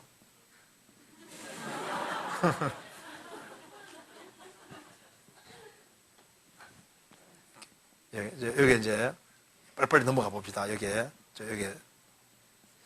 그 다음 질문이 성경은 여러 번역본이 있습니다. 번역본마다 조금씩 다른 것도 있고 어떤 번역본에는 없음 처리한 것을 다른 번역본에는 말씀이 기록되어 있는 것도 있습니다. 교리적으로 크게 잘못된 번역이 아니면 어떤 것을 봐도 무관한 것인지 알고 싶습니다. 또 우리 교회는 개역 한글만 보고 있는데 개역 한글만 보는 이유가 따로 있는지 궁금합니다. 성경에 여러 역본들이 많이 있지 않습니까? 있는데 아직까지는 개역 성경보다 더 나은 번역본이 없습니다. 이제 이 번역을 사용하는 주된 이유가 이거보다 나은 번역본이 아직은 없어요. 실제로입니다. 그리고 이제 이 개역 성경이 좀 어렵기 때문에 개정 개역이 나왔는데 개정 개역은 보통 번역한 사람들이 개정 개약이다. 그러니까 이제 번역을 하되 너무 번역을 못했다 그 말입니다. 원문의 뜻을 많이 해쳤기 때문에 그래서 이 개정 개역은 번역상에 상당한 문제들이 좀 많이 있어요. 그래서 그건 참조용으로 보고 개역 성경을 보는 게 훨씬 나을 겁니다. 그리고 이제 이 개역 성경 이 번역이 실제로 잘 되어 있고요. 그리고 이제 킹제임스 성경을 옹호하는 사람들도 있는데 사실은요 지금 여기에 이 개역 성경이 훨씬 번역이 더 잘 되어 있습니다. 그리고 이 개역 성경에는 이게 이제 있고 없음 표시를 잘 해주고 있거든요. 지금 신약 성경 사본이 5,686개입니다. 지금 5,856개의 사본들이 있는데 사본들이 많잖아요. 사본들이 많으니까 성경 뜯어고칠 수가 없게 돼 있어요.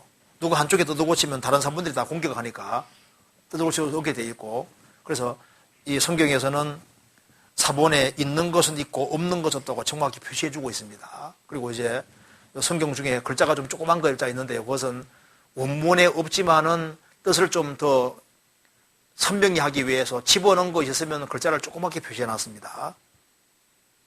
그래서 어디까지가 원문에 들어있는지를 정확히 알 수 있게 돼 있어요. 그래서 이 개역 성경이 아주 좋은 번역입니다. 그래서 개역 성경을 중심으로 해서 보고 다른 것은 참조로 보는 것이 좋을 것 같아요. 그리고 이제 이 성경을 보는 데 있어서 거듭난 게 먼저 중요한 겁니다. 거듭나면은 성령께서 그 사람 신앙 분량에 따라서 행간사의 뜻도 알게 해주시거든요. 그래서 어떤 사람은 우리는 좋은 번역본 가지고 있다. 좋은 번역본도 중요하지만은 거듭나는 하나님 생명 받은 게 더 중요해요. 이스라엘 사람들은 히브리어를 알고 있는 사람들이잖아요. 히브리를 알고 히브리어 성경을 줄줄 외우는 사람이 예수님 배척했잖아요. 성경은 성령의 감동으로 기록이 되기 때문에 사람이 성령의 도우심을 받아야만 정확히 알 수가 배울 수 있는 겁니다. 그리고 이제 번역상에 약간 미흡한 부분이 있어도 성령께서 다 깨닫게 도와주셔요. 성령이 이걸 기록하신 분이니까 성령의 도우심을 받아야지 이렇게 정확히 알 수가 있는 겁니다. 그래서 이 개역 성경은 이미 검증이 돼 있고 우리나라에 많은 사람들이 구원받게 하는데 크게 쓰임받은 것이 맞고, 그리고 이 개역 성경을 배우는 사람들이 신앙이 튼튼해지고 확실하게 되고, 그래서 하나님이 사용하시는 성경이 확실한 겁니다. 그래서 이 개역 성경은 신뢰할 수 있고 우리가 이것에 의지해서 신앙생활하는 걸 충분히 할 수 있다는 말이 맞는 거예요. 이게 정말 좋은 번역입니다. 그리고 이게 이제 질문 중에 이제 이런 질문이 있는데요. 그래서 여기에 이제 그 다음 질문 보면은 나중에 이제 귀에 쓰면 요거 이제 왜 개역 성경이 아주 좋은 번역인지 이런 건 나중에 한번 자세하게 설명할 수 있는 기회가 있을 겁니다. 그 다음에 이제 기독교는 크게 천주교와 개신교로 나뉩니다. 천주교가 성경적으로 틀린 것이 많이 있는데요. 결정적인 오류들에는 뭐가 있을까요? 그리고 개신교 안에도 침례교, 감리교, 장로교, 성결교, 순복음 등 많은데요.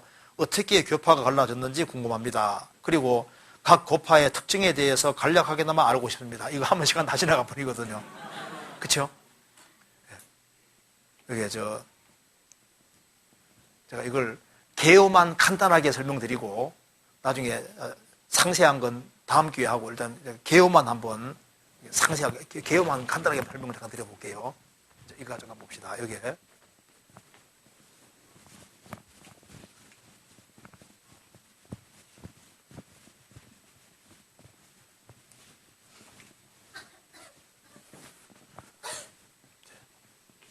간단하게 설명드리겠습니다.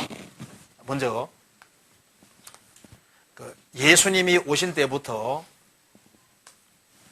AD 100년까지를 보통 사도시대다 이렇게 말합니다.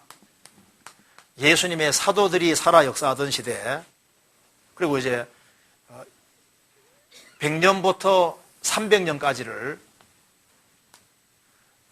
초대교회다. 보통 이렇게 초대교회, 디어리 처치, 초대교회다 이렇게 말해요. 초대교회. 사도시대, 초대교회. 여기는 사도들에게 배운 사람들이 속사도들이고, 이월 속자 써서 속사도. 그리고 속사도에게 배운 사람들을 이제 보통 교부라, 교회 아버지들, 교부들. 그러니까 이제 속사도와 교부들이 활동하는 이 시대인데요. 그래서 이제 사도시대부터 해가지고 여기에 기독교가 공인될 때까지는 교회는 큰 문제가 없습니다. 그런데 이제 313년에 콘스탄틴 황제가 기독교를 공인합니다. 그래서 이제 공개적으로 믿도록 해주잖아요. 그러다 보니까 이제 숨어있던 교회가 이제 다 나오게 되잖아요. 그리고 이제 예수 믿는 사람에게 특혜를 베풀어주고 하니까 교회 안에 막 사람들이 막 밀어들 거 아니에요. 그러다가 이제 데오도시오스 황제는 이제 아예 기독교를 국교로 삼아버리잖아요. 그러니까 이제 나라 자체가 로마 제국이 얼마나 큰 나라인데 로마 제국이라는 그 엄청난 세력이 전부 다 이제 기독교 국가가 돼버리는 거예요. 그러면 자연스럽게 뭐가 많이 생길까요? 교회가 많이 생기게 되잖아요. 교회가 많이 생기고 교인들이 아주 많아지고 하면 어떻게 될까요? 문제가 생기게 안 생겨요? 문제가 많이 생길 수밖에 없잖아요. 문제가 많이 생기니까 이렇게 되는 겁니다. 여기 이제 한 지역을 목회하는 사람을 보통 그 당시에 주교다, 주교. 그러니까 이제 주교라는 것이 이제 우리나라 성경으로 하면 감독들, 목사들입니다. 그리고 그러면 이제 좀 큰 지역의 교회를 담당하는 사람은 교인들이 훨씬 더 많이 모이고 하니까 이걸 이제 대주교다 이렇게 부르고, 또 가장 큰 도시에는 훨씬 더 많은 사람이 모이고 세력이 더 큰 거 아니에요. 그러니까 이제 이쪽에는 가장 큰 지역 4곳은 총대주교라고 이렇게 불렀습니다. 총대주교. 그래서 총대주교가 있는 곳이 크게 4곳인데 그 당시에 로마하고 안티옥하고 그 다음에 콘스탄티노플, 그 다음에 알렉산드리아, 이 네 개가 가장 큰 도시였어요. 그래서 사람들이 가장 많이 모였습니다. 그래서 이제 어떤 문제가 생기면은 주교들이 대주교들 속에서 같이 의논하고, 그래서 해결을 못하는 것은 총대주교에 가서 이제 의논하다 보니까 이쪽이가 파워가 커지잖아요. 파워 커지는데, 이 파워 커지는 사람들이 제정신으로 있으면 괜찮은데, 약간 이렇게 이제 뭔가 이렇게 교리를 틀고 하면 이상하게 될 수밖에 없잖아요. 그래서 이제 로마가 동로마, 서로마로 나눠지면서 게르만족이 침입해서 서로마가 망하게 됐는데, 그때 로마의 총대주교에 속하는 사람이 수완을 발휘해서 게르만족에 침입해서 교회를 건지게 됩니다. 그러니까 교회 위상이 이제 이게 총대주교 위상이 로마에서는 훨씬 높아지게 되는 거예요. 그러다 보니까 약간 이상한 사람이 나타나게 되는 겁니다. 그래서 이제 총대주교가 나중에 내가 포 교황이다, 이제 이렇게 주장을 하게 되는 겁니다. 그러니까 이제 자연스럽게 총대주교가 위상이 점점 커져가지고 이제 교황이 되는 거예요. 그래서 이제 교황 제도가 처음 생긴 것이 이제 590년입니다. 590년. 그래서 로마 가톨릭의 시작은 590년으로 잡는 거예요. 교황 제도가 처음 수립이 됐고, 그래서 이제 590년으로부터 시작해서 이제 로마 가톨릭이 시작이 되는 겁니다. 그러니까 이제 초대 교회가 있고, 그 다음에 과도기가 있고, 그 다음에 이제 로마 가톨릭이 생기는 거예요. 그래서 이제 가톨릭이 생겼고,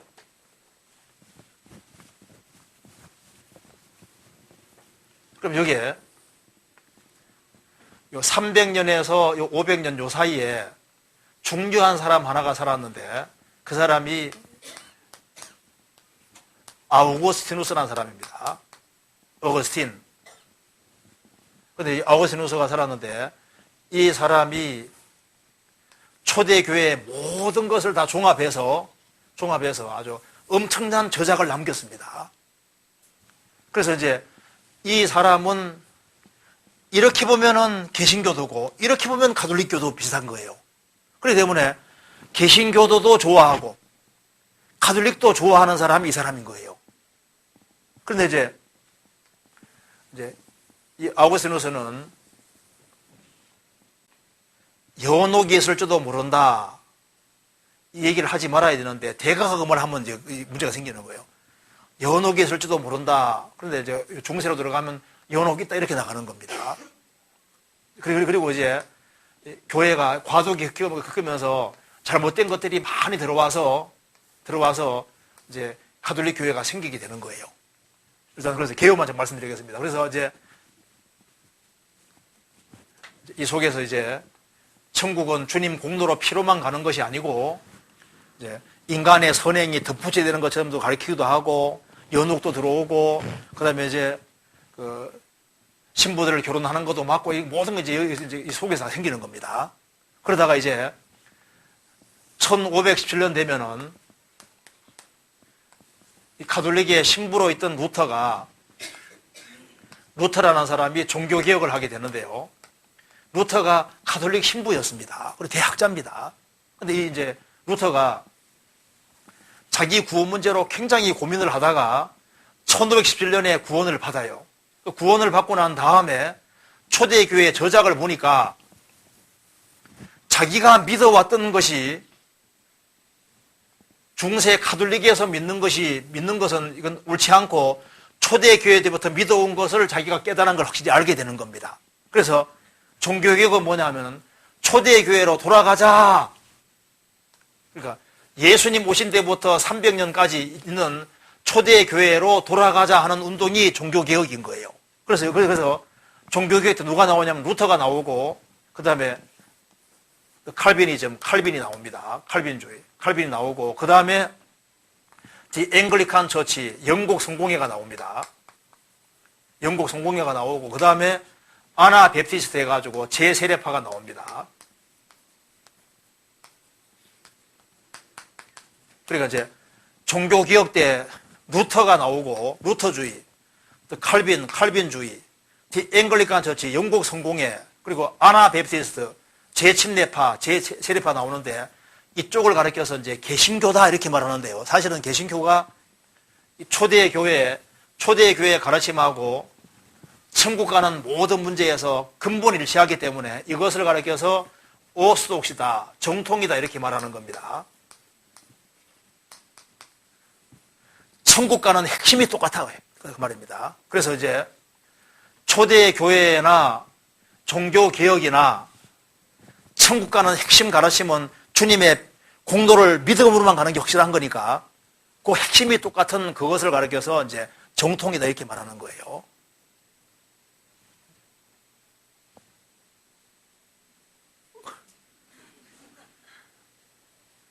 안 어렵죠? 괜찮죠? 그래서 제가 간단하게 개요만 간단하게. 그래서 이제 이걸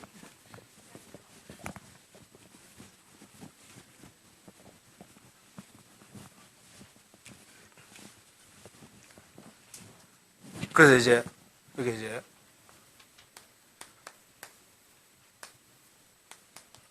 정통이라고 이렇게 하는데요.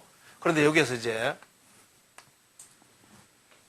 19세기 들어오면은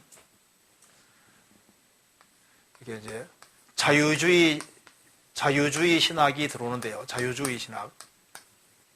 이건 이제 리버럴리즘이라고 하는데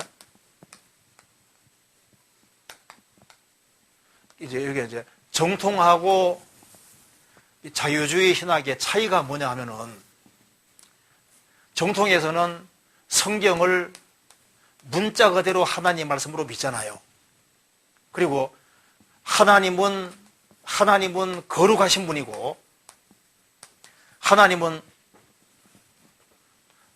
분이고 인간은 하나님 앞에서 아주 비참한 죄인이고 그래서 하나님과 이제 정통이라는 특징이 뭐냐 하면요. 하나님과 인간 사이는 거리가 너무너무 멀어서 인간은 하나님께 절대 자기 힘으로 못 간다는 거예요.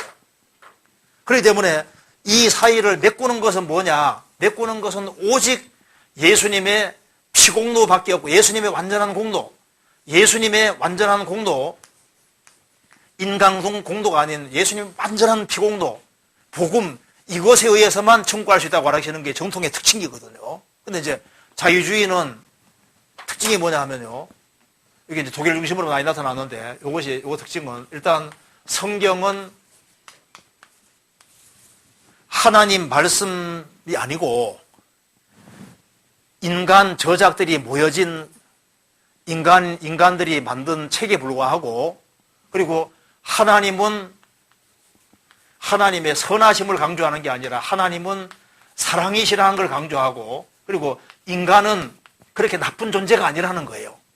인간은 그래도 선한 구석에 서서 착하게 살아가면은 좋은 데 보내주는 식으로 이제 그러니까 성경에서 완전히 벗어난 이제 자유주의에 속하는 겁니다. 그래서 이제 이 자유주의 여기에 물든 사람들이 생각보다 많이 있습니다. 그래서 신학교 처음 들어가면 죽으면 죽으리라. 2학년 때는 죽을까 하노라.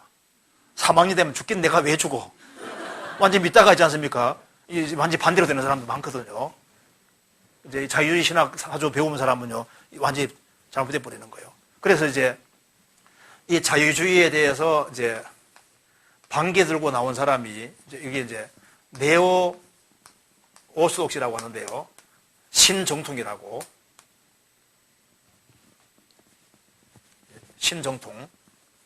왜 이게 왜 신정통이라는 말이 붙었냐 하면은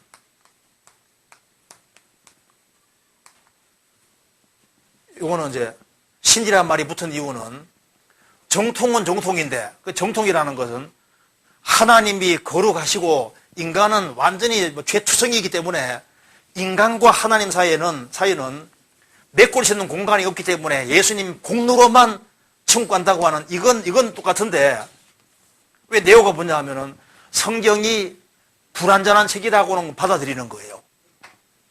성경이 완전한 하나님 말씀이 아니라 하나님 말씀이 포함되어 있는 약간 불완전한 책이라고 하는 것을 생각하기 때문에 신정통이라는 말이 붙었고 그 다음에 이제 여기에서 또 이제 네오 리버럴즘 해가지고 신자유주의가 있습니다. 여기 뭐냐면은 여기 이제 해방신학 들어보셨죠? 해방신학, 사신신학, 신은 죽었다. 그 다음에 이제 민중신학, 신학들이 많이 있는데요. 그래서 지금 사조가 복잡하게 많이 흘러가는데 중요한 것은 뭐냐면은요. 정통하면 이거 생각하면 돼요. 정통하면은 성경을 있는 그대로 문자 그대로 하나님 말씀으로 받아들이고 그리고 하나님과 인간 사이에 간격을 어떻게 두느냐 이것이 가장 핵심적으로 중요한 것이 되는 겁니다. 그래서 우리가 이 교회가 정통교회다, 정통이다 아니다 그걸 어떻게 알 수 있냐면 간단하게 알 수 있습니다. 그러니까 성경을 문자 그대로 하나님 말씀으로 믿느냐, 또 한 가지는 하나님이 죄를 미워하시는 분이고 하나님은 무한히 끝없이 거룩하신 분이고 그리고 살아계신 하나님 앞에서 인간은 날 때부터 죄인이고 그래서 인간이 선행과 열심 뭘 해가지고는 하나님께 절대 도달을 못한다. 그렇기 때문에 이 하나님과 인간 사이의 간격을 메꾸는 이것은 오직 예수님이 완성하신 복음 이거 외에는 없다.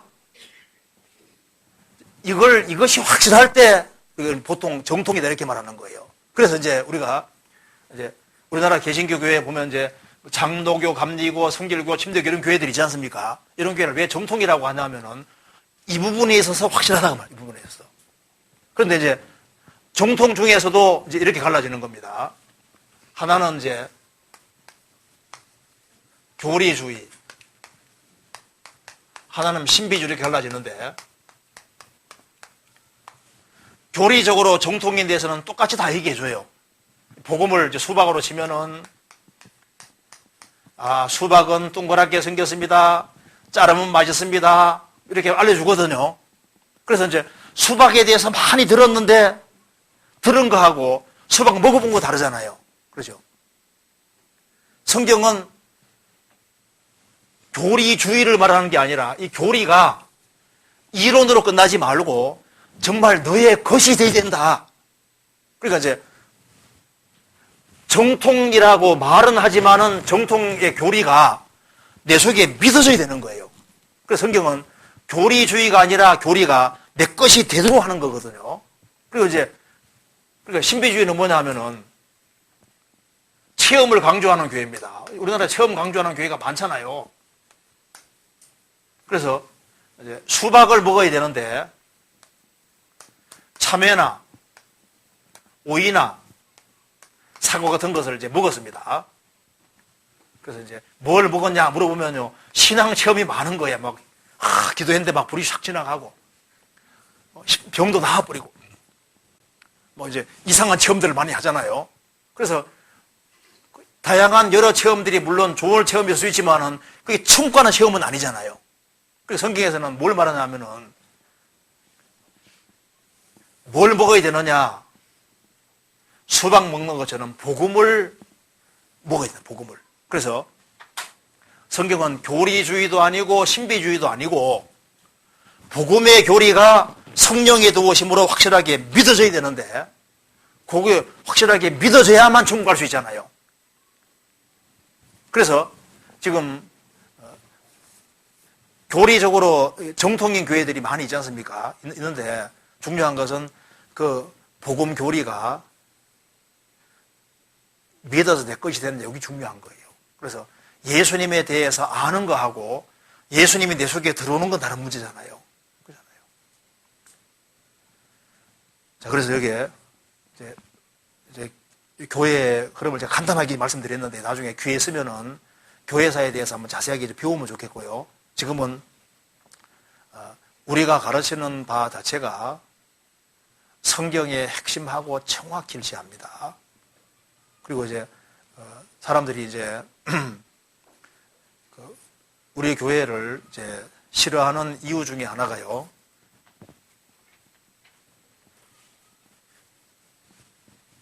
그냥 예수 믿냐 나도 믿는다 이렇게 끝나면 좋은데 어떻게 믿냐? 문 통과했냐? 거듭난 이건 이제 따져나가니까 싫어하잖아요. 그렇지 않습니까? 그래서 여기에 이거 보세요. 여기 이제 성경은 좁은 문을 통과하고 이제 좁은 길을 걸어가도록 되어 있습니다. 좁은 길을 다 걸어가면 천국이 나오게 되어 있잖아요. 근데 루터는 이제 자기가 죄인이라는 것을 철저하게 알고 하나님을 항상 무서운 분으로 생각했습니다. 그러다가 이제 어느 날 이제 문을 통과하는 경험을 했잖아요. 죄짐이 떨어지고 의롭다함을 얻고 구원받는 경험을 한 겁니다. 그래서 루터는 자기가 구원 안 받았다가 구원을 받았기 때문에 루터는 설교 포인트가 구원 안 받은 사람, 구원받는 이쪽에 포인트가 항상 맞춰져 있는 거예요. 그래서 루터는 이제 심지어 구원받지 못하는 사람에게는요, 하도 저를 죄를 못 깨달으니까, 죄를 깨달아야 구원받으니까, 그래서 제발 죄 좀 씻고 오라고 이런 말까지 했는데, 그런 말 하면 안 됩니다. 죄까지 좀 씻고 오라고, 죄 좀 지어서 죄인인 걸 좀 확실히 깨닫고, 그래, 어쨌든 복음 깨닫게 해야 되는 거니까. 근데 그건 지나친 겁니다. 그래서 죄인인 걸 깨닫고 이제 구원받기 이렇게 해야 되는데요. 그래서 이제 루터는 문 통과하는 걸 강조를 많이 했고, 그 다음에 이제 칼빈은 종교개혁 당시에 칼빈이라고 하는 사람은 구원 안 받은 사람 구원받게 하는데 포인트가 없어요. 칼빈은 구원 문제로 고민을 별로 하지 않았습니다. 법학자이기도 했고.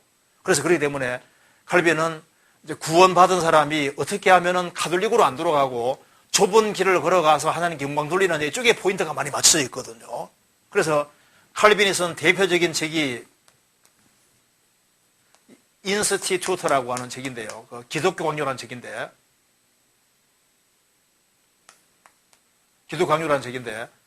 그 어떻게 가톨릭 교회로 안 돌아가고 개신교 신앙에 튼튼하게 설 거냐 이쪽에 포인트가 있기 때문에요.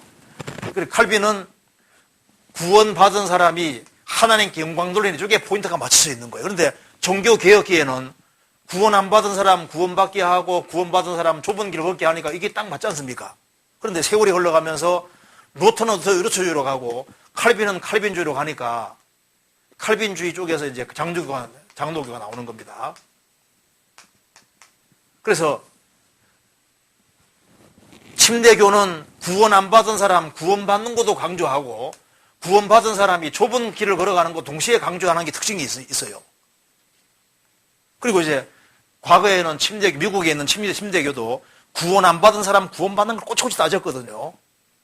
따졌는데 지금은 영접기도라는 게 들어와서, 원래 미국도 영접기도가 들어오기 전까지는요, 사람을 철저하게 죄인으로 만들어서, 그래서 예수님의 복음을 확실히 전해서 거듭나게 하는 이제 그걸 굉장히 중시했는데, 지금은 영접기도가 들어와서 그냥 간단하게 영접기도해서 구원받는 식으로 만들어 놨잖아요. 그래서 옛날 침례교하고 지금 침례교가 상당히 달라졌습니다. 원래 과거 침례교는요, 구원 안 받은 사람 중생시키는 것에 대해서 항상 포인트가 있는 거예요. 지금은 영접기도 때문에 많이 망쳐버렸습니다. 그래서 이제 구원 안 받은 사람 구원받게 하고, 이제 구원받은 사람이 이제 좁은 길을 걸어가게 하는, 이것이 이제 성경의 핵심에 속하는 거예요. 그래서 이제 칼빈 전통에 속하는 사람 중에도 특별히 청교도에 속하는 사람들, 이 사람들은 거듭나는 걸 무척 강조를 많이 했습니다. 그래서 이 청교도에 속하는 사람 중에 하나가 이제 존 번연, 스펄전, 여기에 중생이라는 게 항상 강조되고 있잖아요. 일단 거듭받는 사람 거듭나게 하고 거듭난 사람에게 신앙생활 하도록 이렇게 되어 있는 거거든요. 그러니까 이제 구원 안 받은 사람들, 요거 구원 확실히 받았냐 이걸 따져 들어가기 때문에 싫어하는 거예요. 우리 싫어하는 이유는 딱 한 가지입니다. 사실 이거거든요. 확실히 거듭나 천국 가자, 거듭났냐 이거 따지니까 이제 보통 싫어하는 거예요.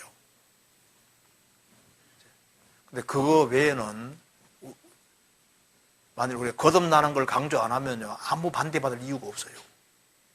근데 거듭나는 걸 강조해야 됩니까? 강조하지 말아야 됩니까? 거듭나면 천국 못 가니까. 그렇잖아요. 그래서 복음 전하는 것 때문에 고난받는 그것은 받아야 되는 거예요. 성경 찾아봅시다. 디모데후서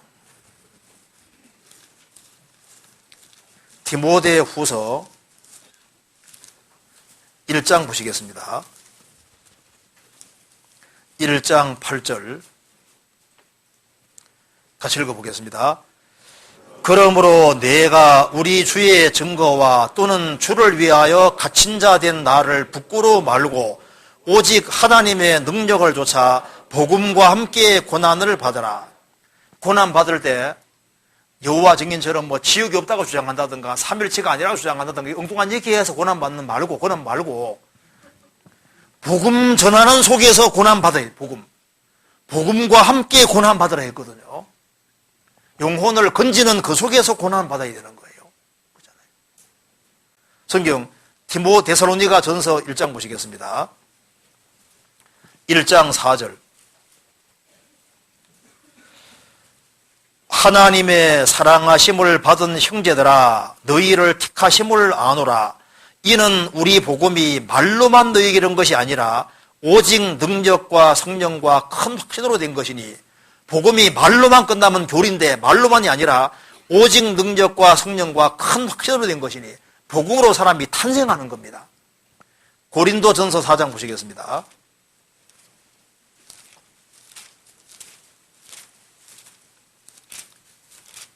고린도전서 4장 15절 같이 읽겠습니다. 4장 15절 같이 읽겠습니다. 그리스도 안에서 1만 스승이 있으되 아비는 많지 아니하니 그리스도 예수 안에서 복음으로써 내가 너희를 낳았음이니라. 사람이 탄생하는 유일한 길은 복음밖에 없기 때문에 그래서 복음을 확실히 깨우치면은 다른 것이 상당히 동안 이해가 돼버리는 거예요. 그래서 영혼 속에 복음이 믿어지는 게 제일 중요한 겁니다. 그래서 복음이 딱 깨우쳐지면은 성경의 핵심 도리가 딱 그냥 믿어져 버리는 거예요. 그리고 궁금한 게 싹 풀리게 돼 있거든요. 마지막으로 한 군데 봅시다. 요한복음 16장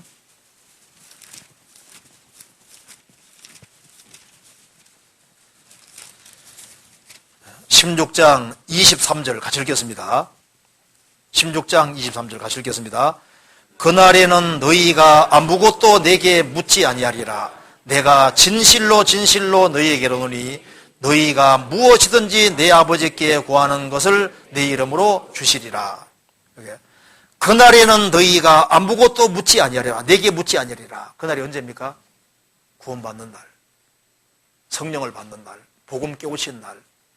복음을 딱 깨우치면은 기본적으로 궁금한 게 사라져 버리는 거예요. 그래서 우리가 오늘 확실히 기억해야 될 것은 딱 하나. 그러니까 이 교회가 정통교회다 아니다. 그것을 구분하는 핵심이 핵심이 뭐냐? 하나님은 사랑이라는 걸 너무 강조해가지고 인간의 죄인됨을 강조하지 아니하고 하나님과 인간 사이의 간격을 너무 가까이 만들어 놔가지고 이렇게 하면 구원이 안 이루어집니다. 구원이 이루어지려면은 하나님은 무한히 걸어가시고 인간은 저 지옥 밑창에 들어갈 밑바닥에 있는 존재라는 걸 확실히 깨닫게 해서 하나님과 인간 사이에는 건너갈 길이 없다는 거 그걸 확실히 해서 이걸 메꿔주는 것은 오직 예수님의 피의 복음밖에 없다. 그래서 예수님의 무한한 공로가 이것을 메꾼다. 이것이 이론이 아니고 실제로 느끼는 이것이 성경에서 가장 핵심으로 중요한 겁니다. 이게 이제 정통이냐 고기 여기에서 사실 별개되는 거예요. 그리고 여기 바로 복음인 겁니다. 복음. 여기 딱 믿어지면은 그 다음에 이제 궁금한 게 한꺼번에 싹 풀려버리는 거예요. 그걸 좀 알면 되겠습니다. 시간 지났으니까 다음 시간에 또 좀 자세하게 좀 다른 걸 배워보도록 합시다. 같이 기도하겠습니다. 자비로우신 우리 아버지 하나님 감사합니다. 많은 사람 중에서 저희들을 복음으로 불러주시고 주님의 복음을 깨닫게 도와주시는 것을 감사합니다. 그리고 주님이 주시는 확신과 소망 가운데 생을 살게 해주시는 것도 감사합니다. 주님 오실 날이 너무 가까운 이때 우리가 주 안에서 어떻게 행할 것을 알 수 있도록 도와주시고 우리를 살린 이 복음을 또 다른 사람에게 증거할 수 있도록 도와주옵소서. 다음 주부터 있을 집회 가운데 주 성령께서 함께해 주시고 주의 역사와 능력을 나타내 주옵소서. 이곳 참석한 모든 형제자매님들에게 주님이 더욱 지혜와 총명과 능력을 주시고 또 이 하나님의 복음을 담대하게 증거할 수 있는 힘과 용기를 더욱 허락해 주옵소서. 주 예수 그리스도 이름으로 기도하옵나이다. 아멘. 수고하셨습니다.